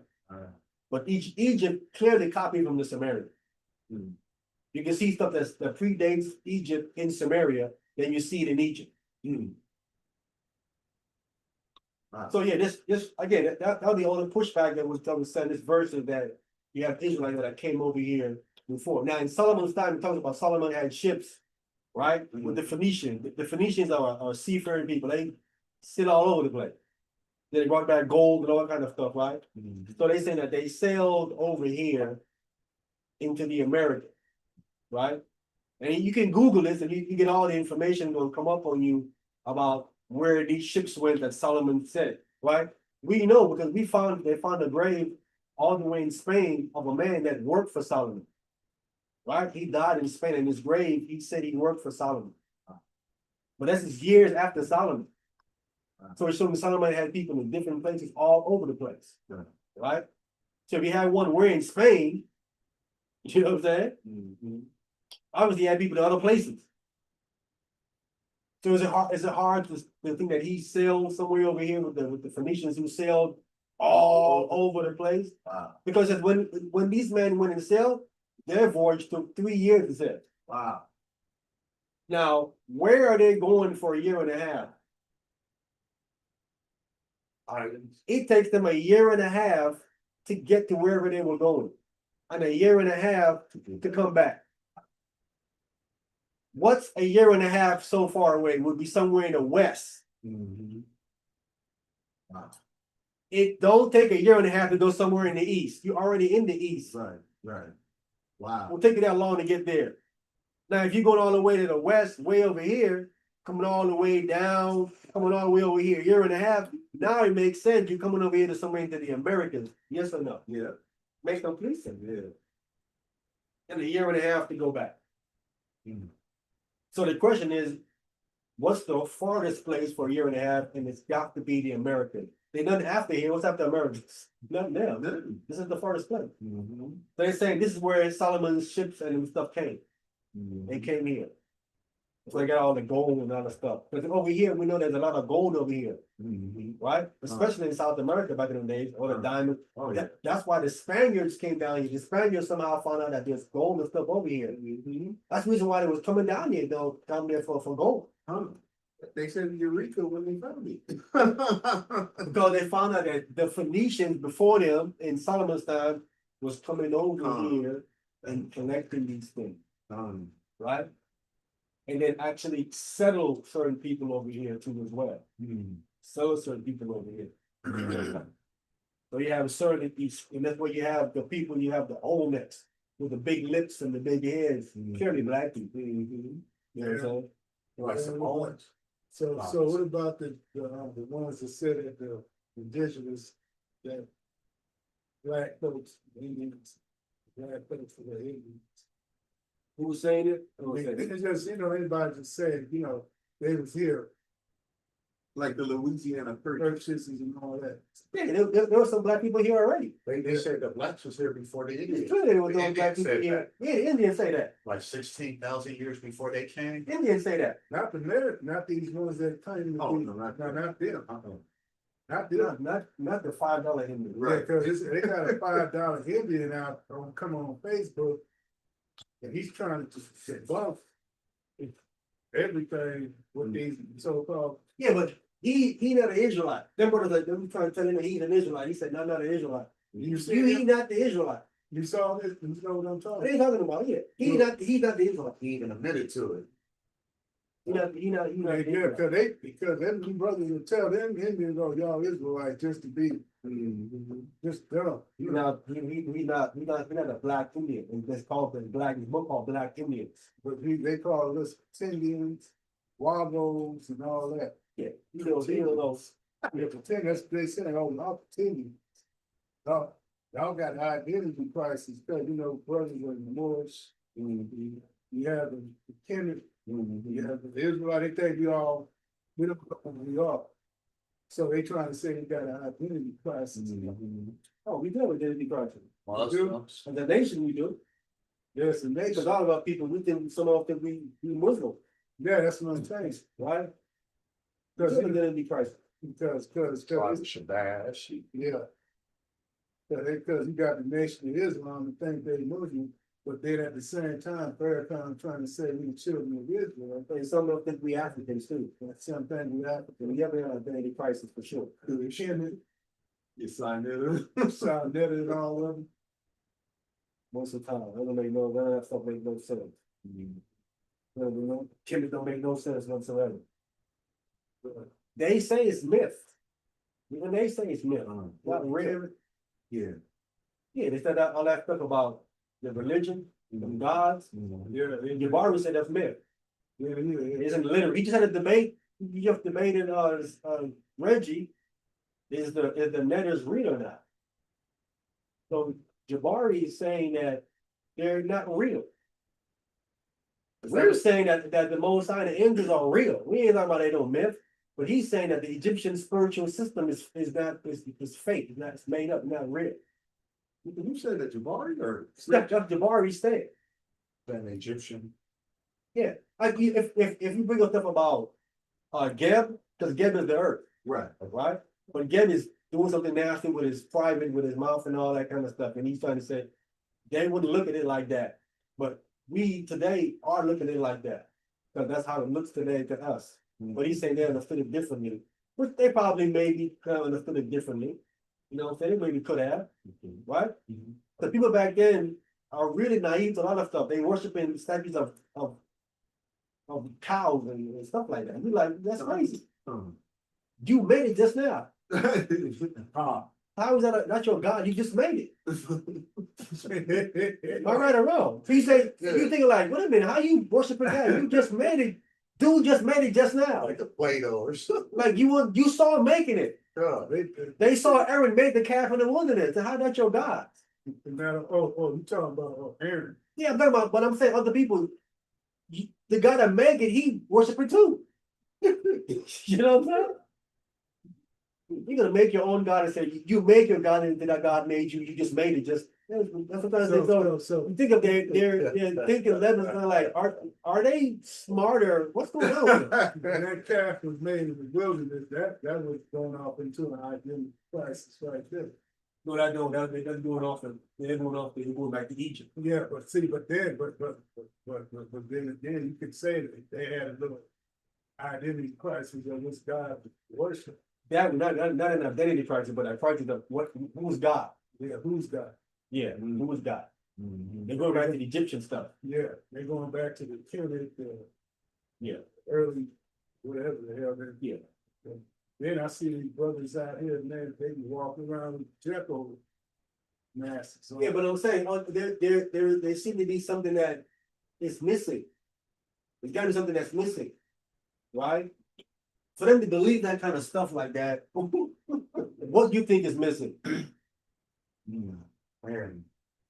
Huh?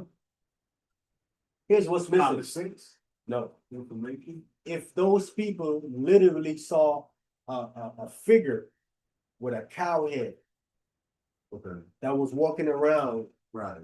and was doing things, right? Because in the book of Jasher, remember, we read where one of the men in Jasher, he went to a certain cave and he met these beasts that was half cow, half man and stuff like that. Yeah. And when one of the people, he was floating on a cloud or something too. You know what I'm saying? So if these people back then seen certain things like that, then they were thinking that this is not the literal God himself, but this represent him, and he would think I'm worshiping him through this statue. Okay. Right? And then he would bless me. Okay. Right? Okay. That could be what's missing. Because people saw stuff like that all the time back then. Today you ain't seen it. Right. You talk about Bigfoot today and Right. Loch Ness Monster and all that stuff. Back then they literally saw a lot of stuff. Right. But we read about it and we're reading about it in Jasher and in the Bible. Yeah. Right? A lot of stuff was going on. Historically, these people said that they saw beings come down from heaven and they became their king. That they worship. Egypt. Yeah, beings came down from heaven and said and it's in their writings. Fallen angels. Yeah, we said it fallen in, but they look at it as a God came down and we worship him. Then the same God that comes down, he's mating with the women in their tribe. But he's a God, but he's going to be taller, bigger, stronger, wiser, smarter, all of that. That's like drew them on a pyramid. You on the pyramid like that. You know what I'm saying? You know what I'm saying? That's what could be missing. Because I'm like, how can you be that naive to think you're worshiping a cow and all these different things unless you saw something physically with your eyes that make you think That's real. that's real. Yeah. You know what I'm saying? Yeah. That's real. Otherwise, it ain't it ain't adding up other than that, right or wrong. Some character. This shit's not worshiping that. Adding up after that. If a mermaid do some real magic and then Yeah. carve the statue out of it. Yeah, that's why you read more, study more, you come across these things and say, well, that's why they doing these things. They literally saw something. So when they do carve statues of like Mike Tyson or Obama, Rocky, they not really supposed to carve them out. No. See, someone like me, all I dealing with statue. You know why? I believe that thing gonna come alive and look at me like, yeah. So you saying a soul can go? Would it have a Yeah, soul? a demon can go in there. Yeah, okay. Because sometimes this lady had a statue by my house. I kept taking it outside because she moved, and someone kept bringing it back in. Let me bring this thing back in. Take it outside. I come back, it's back in again right where it was before. Man, what do you keep putting this thing back in? I'm not. Another thing ain't walking back in. Wow. I take it outside and come right back where it was. Wow. And she said she wasn't doing it, or you No, can she see the moved. size of it. She moved. She was going. She left it there by her house, and I keep walking past it, and he like it's doing this. It's like it's doing this, but I'm in my head. I think it's doing this, looking at me when I walk past, right? So I take it out, put it. I said, put it outside. So I'm gonna take this outside. I come back and it's right back where it was before. Why this thing right back where it was before? I take it out again, put it outside. Like it's right back where it was before again. But I'm saying, if you dealing with these demonic forces and stuff like that, stuff can happen. So I'm like dealing with that kind of thing. It's easy for them to jump in that statue and then Right, animate it. right. You know what I'm saying? I tried to do the pig. They're another level of us when it comes to information and what they can manipulate. You see what I'm saying? All right, so back here in Jeremiah 5:15, it says, "Lo, I will bring a nation upon you from far. O house of Israel, saith the Lord, it is a mighty nation," right? And the key is there, it's an ancient nation, right? This is the Chaldeans. This is an ancient nation. This ancient nation, they go back to Genesis 10:10, Okay. right? In Chaldea, right? Mm-hmm. Genesis 10:10, let me get that real quick. This is an ancient, this is the Chaldean that he brought against us. Whose language we did not, it says a nation whose language thou knowest not. The Israelites did not know the Chaldean language at this time. Right? At this time, they didn't know it. Neither understood it. Right? I think way back in our forefather Abraham days, I think Abraham understood the Chaldean language because he came from Ur of the Chaldees. Right. Wow. Right? Wow. That's where he came from. So back in Abraham time, he would know the Chaldean language, but coming over to Canaan and getting influenced by Canaan and so on and so forth, the language changes a little bit and more, to the point where we even see in Judges, they have a problem with Shibboleth and Sibboleth. Come on. It's constantly morphing. Come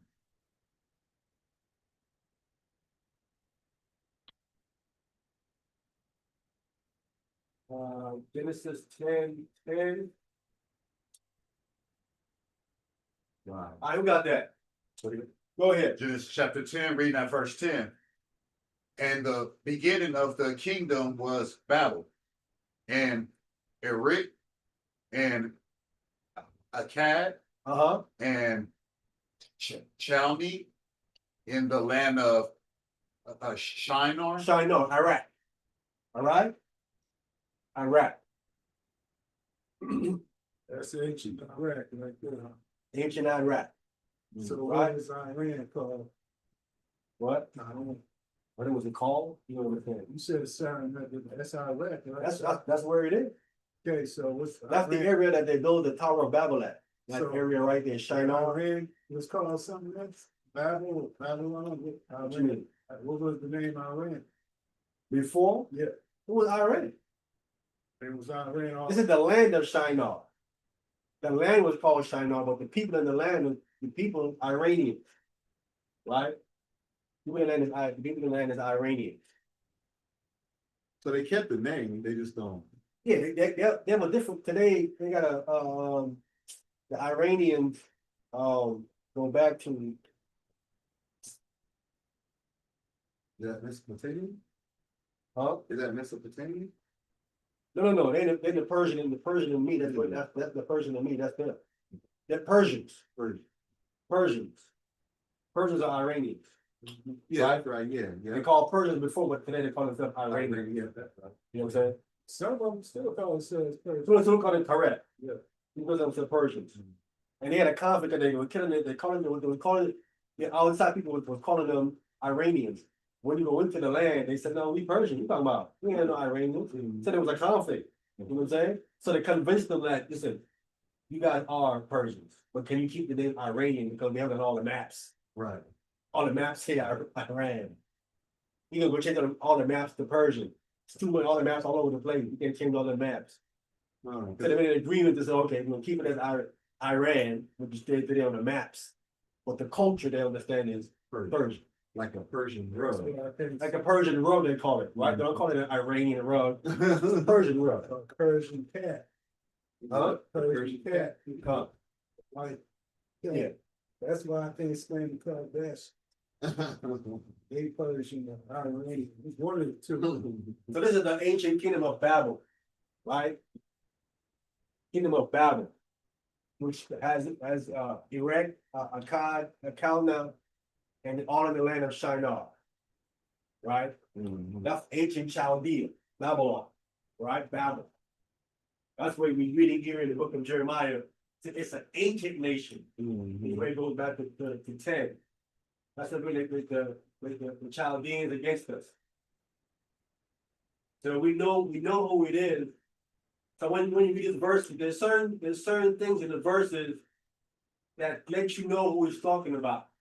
Right, the part of verse 15, you let us know when it says it's an ancient nation, right?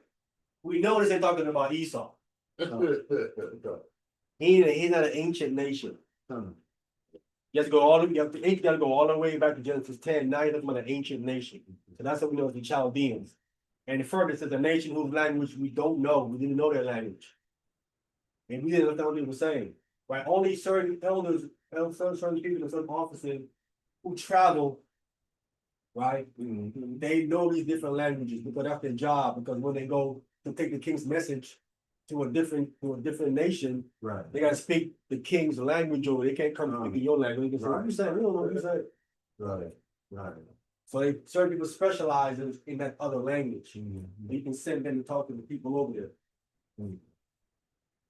Makes perfect sense. So that's a part fulfillment in Deuteronomy, part fulfillment what the brother was bringing out too late earlier. Right? From there, let's get Nehemiah 13. Keeping it on the language, so to speak.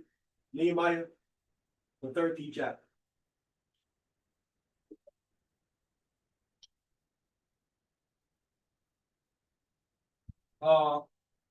Verse 23.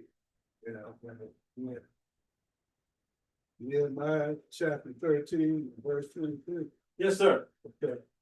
Nehemiah chapter 13, verse 23. Come. In those days also I saw Jews that had married wives of Ashdod, of Ammon, and of Moab.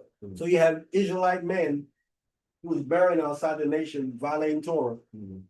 So wives of Ashdod, of Ammon, and of Moab. We know Ammon and Moab can't come in forever. That's all. Go ahead. And their children speak half in the speech of Ashdod and could not speak in the Jews' language, but according to the language of each people. Right, so this is where I was arguing with Ratazan at, when I was on this channel. Right? He telling me that this verse is saying that the children, the child couldn't speak Hebrew at all. I said the verse is not saying that. He said, but it says it right there. It says right here in the middle of this verse, it says, and could not speak in the Jews' language. He said, that's what it says right there, brother. I said, you don't understand the verse. I said, let's read up. I said, let's start up. It says, and their children spake half in the speech of Ashdod. What's the other half that was speaking? It was half. It's got to be in the Jews' language. Because if not, then they're speaking half a language. Right. It doesn't make no sense. Right. Because the last part of the verse says, but according to the language of each people. So they were speaking half that and half that. And it couldn't, but what it's saying is he couldn't speak it. Fluently. Yeah. That's what I told Ratazan. He argued with me and said, no, brother. I said the verse is saying they couldn't speak Hebrew fluently. They wasn't fluent in Hebrew and it wasn't fluent in Ashdod. So if I can't speak Spanish like all fluently, but I'm speaking English to you, then I'm speaking Spanish But to you know certain words in Spanish. Yeah. You know what I'm saying? But you're not fluent in Spanish. Right? Yeah. This is what the verse is saying. He's telling me, no. He said, no, brother, the child couldn't speak Hebrew at all. I said, then explain the last part where according to the language of each people. Explain that part. I can't. You get it? Cause that would mean what you just said. But that's the pride that people come in when they're on their platform and they got their people listening to them. They don't want to admit that they're wrong about something, right? You say it's obviously the child is speaking two languages, Right. clearly in this verse, right? So the question has become, what is the speech of Ashdod? See, the Bible have different things when it talks about you got the Jews language, then you have the speech of Ashdod, right? Then they have the language of Canaan. It also talks about. So it highlights about, I think, 5 different languages. Wow. In the text itself. Wow. Right? So what is the speech of Ashdod? What is that? Sound like a Jewish type. Sound like a Jewish or German type of. Can we get it in Zechariah chapter 9, verse 6? Zechariah chapter 9, verse 6. Right.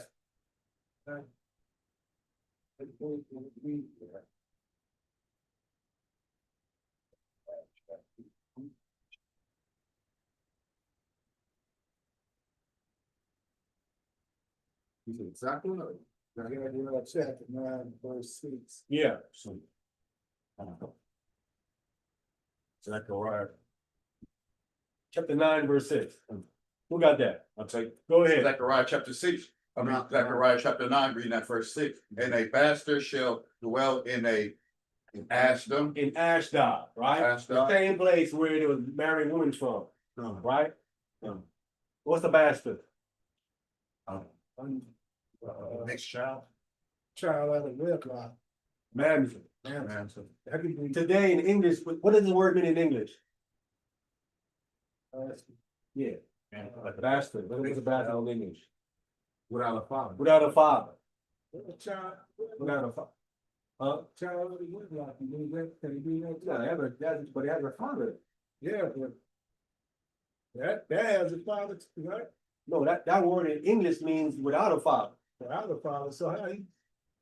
That's English. But I'm saying Not that around. the Hebrew word, no, he's dead. Oh, okay. He's dead. But see, but they said. You hear the rap song when they're saying that if they kill me, then my child will be a bastard? Oh, And if I die, then my Child will be a bastard. See, that's what he's saying in the rap. See? Ghetto, ghetto. Get him. Right. So he knows what the word means. well, some people think if you have a child out of wedlock, the mom and dad is married, is considered bastard too. That's bad definition. They think just if the father not around, he a bastard. Yeah. Some people use it like that, but it's incorrect usage. The father have to be dead. It'll be a bastard. Right, have to be if the father is dead. That's all. That's where it is. Scarface using it correctly in his rap. But Hebrew, that's mamzer. Mixed mud. That's a mixed mud. Right. So basically, a mamzer shall dwell in Ashdod. Right. Go ahead. Reading that verse 7. No, finish verse 6. And a bastard shall dwell there, Ashdod, and I will cut off the pride of the Philistines. So the process. So that means Ashdod is where? In In Philistine country. So that means the language is what? Philistine. It's a Philistine language, right? So it said the speech of Ashdod, the child is speaking Philistine. Half Half Philistine. Okay, there you go, brother. Half Philistine, right? And have Hebrew, right? Well, at this point in Nehemiah, he's speaking Hebrew, Okay, right? Speaking Hebrew because they came over with that from Babylon. They're speaking that Hebrew, right? So he's speaking half Philistine and half Hebrew, right? Not Paleo Hebrew. And a lot of the Philistines mixed up with the fallen angels too. Fact. Come. We don't believe in fallen angels. We don't believe in that. And I think they stole part of it. That's crazy, huh? Talking about brother angels that slept in the women, huh? But the church Israel and I ain't biblical. I don't believe in that, bro. So why they gotta cover their hair up? You got that. What's up? Why they gotta cover their hair up? It's not the ring. What it said. What? They forgot that verse that Paul pulled. We reconcile that verse. All right, so we got the Jews' language. Can we get in Second Kings? Now we got the Jews, the second part here, they could not speak in the, what is the Jews' language? Second Kings, 26 and 28. Second Kings chapter 26. No, sorry. Second Kings chapter 18, verse 26.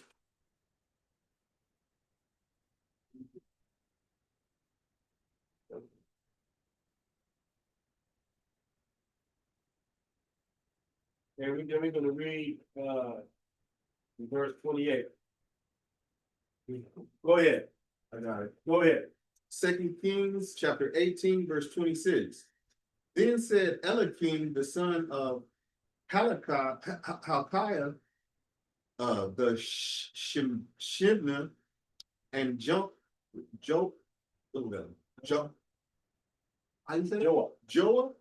unto Rabshakeh, speak, I pray thee, to thy servant in the Syrian In language. the Aramaic language. He telling them, speak to me in the Aramaic language.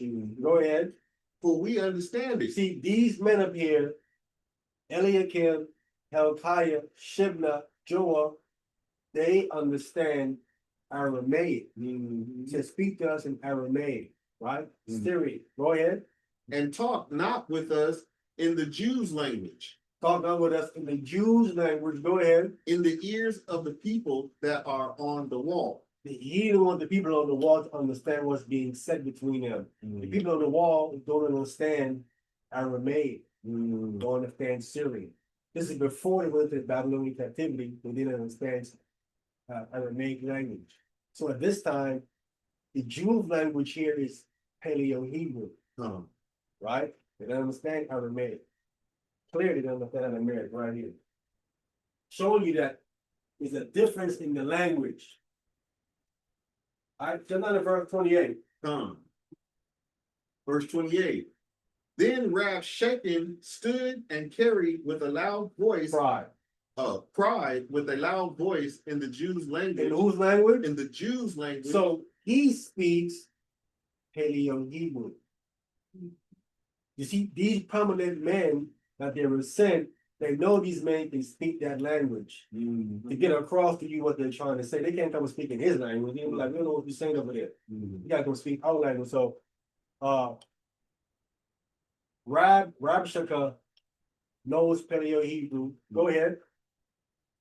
And spake, saying, hear the words of the great king, the king of Assyria. So now he's speaking to them, the king of Assyria language, king of Assyria words, but he's doing it in Paleo Hebrew, right?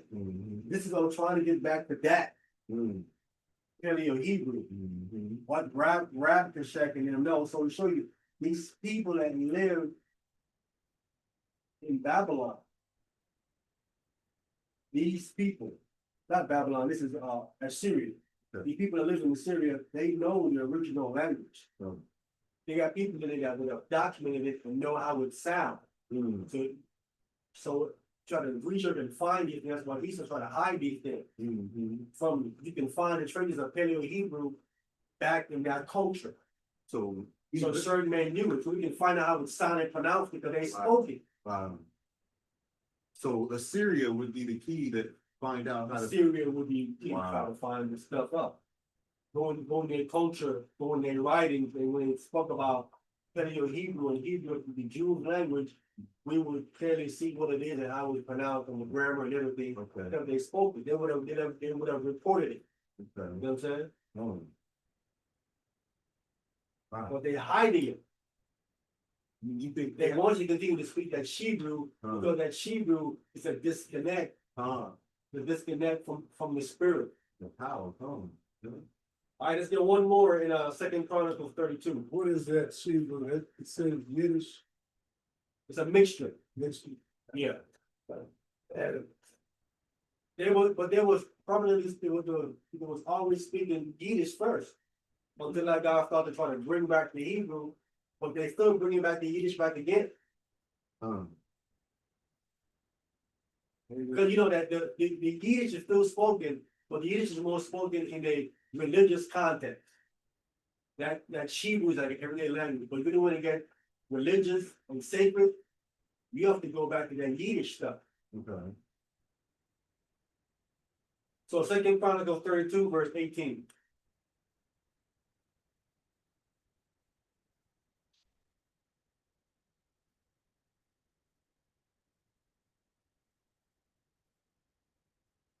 Chapter 32. Chapter 30, verse 18.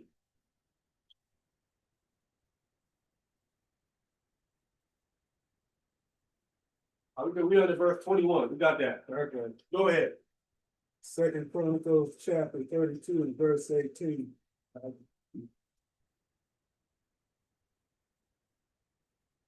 Yeah. Then they cried with a loud voice in the Jews' speech unto the people of Jerusalem that were on the wall of the far off. So frighten them. Right. See, now they're trying to scare the people so they can have commotion and all kind of discord in the city. He says that they talk a lot of the Jews' speech unto the people of Jerusalem that were on the wall to frighten them. Go ahead. Frighten them frighten them might take the city. Right, and to trouble them, that they might take the city. Right, go ahead. Verse 19, and they spake against the God of Jerusalem and against the gods of the people of the earth, which were the work of the hands of man. See, with the work of the hands of man. So they're making their gods and stuff. That's what I'm saying is something got to be missing for them to be worshiping the stuff that they made. Wow. We're missing something. These people, they see something. Because remember, we were the only people that you could see our God. They can see their God. So, but there was also something spiritual behind whatever they're worshiping there, that statue. And we know that they are. We know that they're fallen angels that's behind all that stuff. That's over that particular kingdom. We know there's some spiritual being behind that stuff. Yes, sir. I wonder, have you ever heard this before? Because I used to hear this a lot, that they used to say that Mashiach Yahushua came to get rid of all that old energy. It said that they're like back, you go back into the time, they do have mermaids and fairies and Bigfoot and all of that stuff. And they said that when he came, all of that went away. For them, How would he do it with? that he was the head spirit and commanded it all to go away. I mean, I know it ain't no book chapter verse on that, but You know, because we see that after Christ left, remember when Paul, when Paul told that spirit to come out of that woman, and that spirit jumped on those men, there are still possessing people afterwards. When he was here, they was doing it, he cast them out, and after him, they were still around doing it, right? That's true. Yeah. Paul was casting them out, right? You read about Paul doing it. I'm sure Paul was doing it, Peter and John, and they're doing it too. So, and even down to our time, he just write out the movie Exorcist. That's a real story. That's basically a true story. Yeah. There was a boy possessed. How can possession going? I tell you, I saw one myself being fluminous. So I know the stuff they're still going around doing their thing. Mhm. So what they're saying about he clear out, oh, he didn't clear all of that out. But have you ever heard something like that before? Yeah. Even if I heard it before, I knew it was been a lie, because I've seen and read, I know that's a lie. In poems, I don't see it happening. people was doing this, possess. These people are ready for the manifestation of these things. Right? So I'm glad that thing when I saw it beat that woman up, didn't really manifest itself. I'd have been scared out of my wits, saw how he looked. You know what I'm saying? He stayed invisible, but he could have manifested himself. See how he looked. Yes, sir. You know what, as I just thought of that won't be on Hamashiach Yahweh Shah, because he died on a cross, all that would go away. That's for the Most High if he wanted to go away. Like in a flood, he would have put that kind into these. I do think we could throw more power on Hamashiach Yahweh Shai than what we do. Not saying he don't have that power. Not saying that, but I think certain extra stuff get tossed on him. Yeah. He's like, man, I didn't come for that. I'm off this. Like, we thinking, well, you the alpha, so you like, I didn't. All right, let's get back. Go to our next verse here. Point of the speech and all right, let's get our next verse in Genesis 31:44.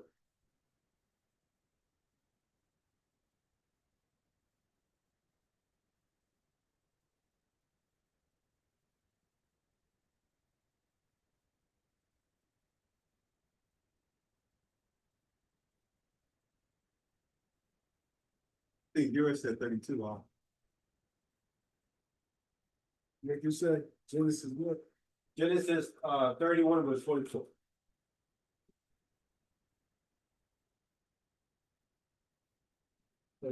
$44,000. Who got that? I got it. Go ahead. Genesis chapter 31, starting at verse 44. Now therefore, come thou, let us make a covenant, I and thou, and let it be for a witness between me and thee. Right, so this is Laban speaking to Jacob, right? So the covenant between those two. Go ahead. Verse 45. And Jacob took a stone and set it up for a pillar. So look up the stone for a pillar, meaning it's the stone is for a witness. Right? Jehovah Witness, son. Go ahead. Verse 46.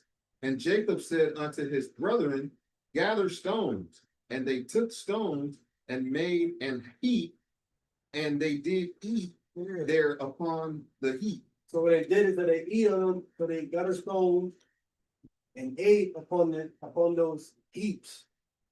Right? Set up on them and ate there. Go ahead. And Laban called it Jegar Shah Da Datha. But Jacob called it Gilead. Galil. Right? Now, both these words have the same meaning. Go ahead. Verse 49. 48. And Laban said, this heap is a witness between me and thee this day. Therefore was the name it called Gilead. Galil. Galil means heap of witness. Okay. And Laban said, this heap is a witness. So notice, heap of witness means Galil, and it also means Jagar Shaduta. Now, they say that Laban is speaking Chaldee. Okay. Oh wow. But that's where Abraham came from Ur to Chaldee. Come. But notice, Jacob, who comes out of Abraham, is calling it something different. Should he be calling it the same thing because they came from this, the answers that came from the same place? I see what you're saying. Why is he calling it something different right here? Wow. Because both of them means to keep a witness. Tongue. But in Chaldean, look how longer the word is. Right. And look how shorter it is in Jacob's tongue. Galilee. Tongue. Galilee. I was showing you that when Abraham left, the language changed. The language he was speaking over there changed when we came to the land of Canaan. This verse right here is proof. So it's either Abraham was not speaking the original language there, he got it later, or he speaking the original. I think what Laban called it got a little closer to Paleo Hebrew to me than Galilee. But there's no E like that in Paleo Hebrew. Right. But the other ones right there, you can see the ending of the DHA, that's Paleo Hebrew, that's stop. Right? You see right there. You see your sock, your dot, or your guard, right? And that E right there, we know that's an A. That would be a YA right there. Okay. That'll be your guard. That'll be a guard. Shaha Duta. Yagar Shahab Duta. That's what it would be. That's more closer to Pilla Hebrew than anything else. Tongue. Galilee, No. that sound like Sheba. You got Gilead close to that though, but no. Yeah, but it's called Galilee here. Tongue. And see, that's all vowel pointings and all again. Tongue. Changing the word. Right? Now, what is it? Now if it was GALAAD, that's closer to Paleo Hebrew. Okay. That's probably what it is. Tongue. But because of them ridiculous vowel pointings, so ridiculous food. So how can you have two different words that have the same meaning? It's because it's showing you how that the languages is changing in the scriptures. An adjustment. That's why God said I would return to them a pure language. It's constantly changing and conforming, and that's why we see Shibboleth and Sibboleth. And that's why we see they knew that Peter was a Galilean because of his speech. The speech is changing, right? And God's gonna speak to you with the language of other men. So he's speaking on the languages of other different men, even to this day. So there's an adjustment. So when people are trying to get into this big argument about this language thing, no, let's get to what we really trying to say. Right. You never need to argue about the language like that. Right. Because God gonna bring the true language back. Right. Right? Right. So it ain't a big argument over the language. I'm saying it's Paleo Hebrew, you want to say Hebrew, whatever. Right? We know it ain't that. Right. But if you want to continue to roll with that, that's fine. Let's get to an understanding of what is the text actually saying though. Right. Right? Let's make sense of the text. Let's get to that. Right? What do we need to do? Let's get Isaiah chapter 50, verse 4. Let's get to that.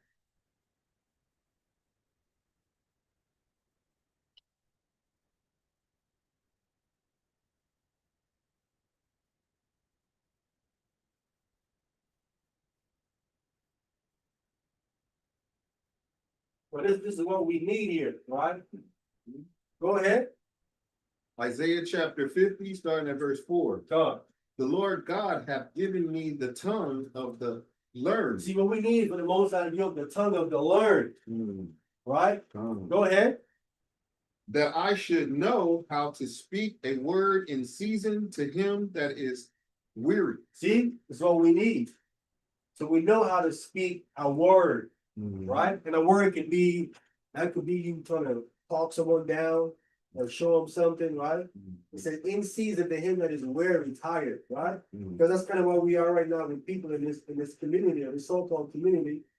After all that was going on with Gorilla and now with Deacon and different things, a lot of people is weary, man. A lot of people that fell back like, man, now I'm done with that stuff, right? It's too much. It's too much to deal with. I forgot the Deacon's real name. It's not underneath this. I forgot. I got to listen to it again, but his real name is something else. Okay. I would All right, who was reading? I was. Go ahead. He wakeneth morning by morning. He wakeneth mine ear to hear as the learned. He waking up my ears to hear as the word. See, God gotta wake you. This is what happened. God gotta open up your ears and wake you up, right? So you doing a whole lot of studies and different things. You know, a lot of people do a lot of study and don't get it because God's closed your ear. Still don't understand it. You have to open up your ear. Then you get it and you're like, oh wait, hold up. That's what acceptance. Opening your ear is opening your understanding. You get what you're reading. Again, a lot of people read this Bible and do not understand what they are reading. That's why I was able to go ahead and went and spoke to Ariella about the Shabbat. And I showed you. He stopped responding. I said, well, you get in the Shabbat wrong. You know what I'm saying? And then he denied it. He denied the Torah and he claimed it. He don't really believe. Foul mouth. The foul mouth is what's blocking his understanding of the text. If you didn't, he would have saw the other verse. I should have been like, you know what? No, that's wrong. But I saw that foul mouth. He's the fire. Speaking of the real Hebrew, I saw him on a woman's talk show the other day. Yesterday, he was on there talking to women about. I mean, he's not even thinking about it. It's like he's gone, man. Wow. I mean, he all trying to look all. We was talking, guys, they was talking about some women, some with the women. I don't know. I didn't even bother to listen to it. But that's where he's at. Women issues, Not knowing what he was all about. They might have. Right. Huh? Right. They might have took him in the bath. Okay.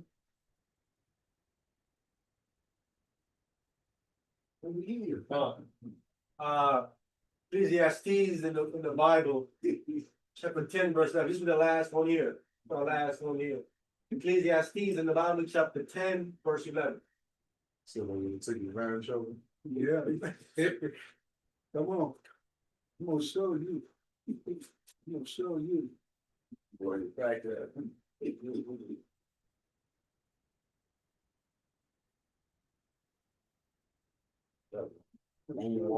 So last one here, so we exit out in the class for the day. Ecclesiastes chapter 10, verse 11. Who got that? Ecclesiastes chapter 10 and verse 11. Yep.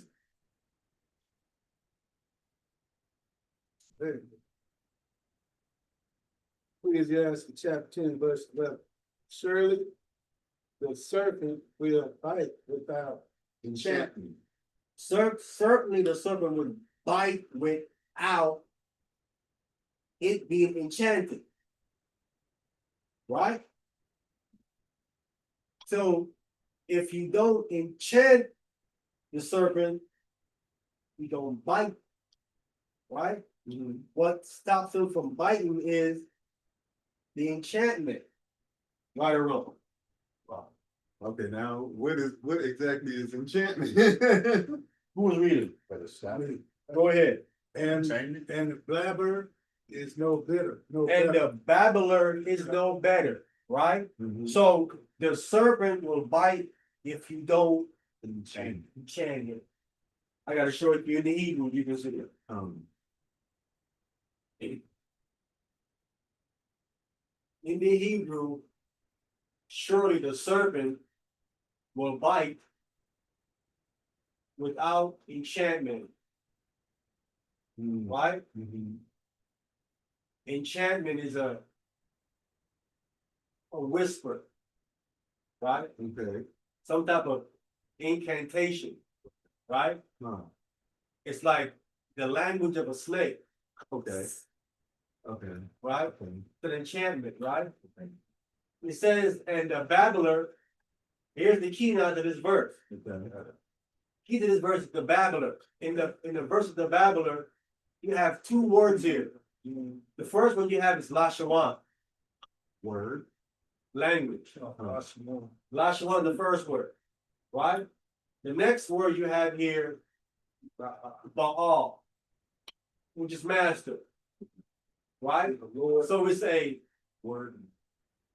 language master, Okay. right? It's a language master, right? So, he's a language master of what? Word. Preacher. No. The first part says, surely the serpent will not bite without what? Enchantment. Enchantment. Who's enchanting them? But he don't bite. Master. The master. But the master of language. What language then has he mastered? Hebrew. He's mastered the language of snake. Let's talk. He's mastered the language of snake. Now, Oh, that's the only why. Listen, I get it. Okay, I get it. I get it. What is it? I get it. Okay, so he's talking the snake's language. he talking the snake language. That's why the snake don't what? Fight him. Don't bite him. Okay. He's mastered. He's whispering real slow. You don't hear it, but who hears it? The snake hears it. That's why them people, the snakes, they do this. Yeah. And you see them go, the snake don't bite Right. because the snake say, oh, he's telling the snake what? Don't bite me. He's telling the snake there's no danger here. Okay, come. Yeah, I'm not a threat. Another threat. Come. So he don't bite. The verse says, surely the serpent will bite without what? The language you're telling me there is no, I'm not a threat. I'm not a threat. So if you don't tell me not to bite you, I'm not a threat. I'm gonna bite I'm you. gonna bite you. Okay, I got That's what he's doing. That's what it's saying here. About man. That's why you see those East Indians messing with snakes. Snake The charm. snake don't bite. It's Hmm. because they know the language Of of the the snake. Okay, I got it. They That makes speak- perfect sense. Doesn't it make sense? That's why they don't get bite. You try, you're a big to bite you all over the place. Because you can't know a snake. Snakes don't have that kind of mindset to where you can just pick me up and do what you want Yeah. with me. No, I'm not. They want you to think that they do something with the snake mind, but no, they're speaking to the animal. Okay. I want to be. They had a Harry Potter movie that was dealing with that. He was talking to a snake. And it was called Hazard Tongue. Yes. They called. Yes. You know, then he was like speaking right to the snake, and the snake going speaking back to him. So they know. This is real. You got that little whispering. Yes. Them snakes know what that means. They know that. That's a language to them. And they ain't not gonna bite. But they figured out the picture of the Okay. and how much to say, how much not to say. Okay. And they figured it, and that's because I'm looking at there, that snake don't bite him. That King Cobra comes up and he's like this, and he's ready to strike. Right. And he goes up there and touch him on his head and all that. He don't bite him. And I'm like, what? Right. I'm like, nah, y'all doing something here with this. Yeah, y'all doing some more. And I'm like, wait a minute, this verse right here telling me what they're doing. You talking to the animal. Wow. Telling them not to bite. Telling I know them that. not to bite. So there is a snake, a serpent language out there. Yeah. And they figure it out. But I bet you it took them all out of snake bites to figure it out. Right. Right. That's what a lot of them died behind figuring out that. Yeah. Yeah. You can't tame a snake. So Hey, he talking to you. He called you, man. it's funny because you look at the snake and the snake look like he's, you know what I'm saying? Like Right. he's really kind of like having a kind of a conversation with this dude. They don't make love to the dude. Yeah. Snake. He rub on the snake head and all kinds of like, what? Yeah, snake be making love to you. Get something around them, you know, when they hug, or when they go up and down, it's love, baby. You know, the one is right to the snake, you know I love you, man. Come. I love for you, son. Then What's Eve at? then the snake is on the drinking.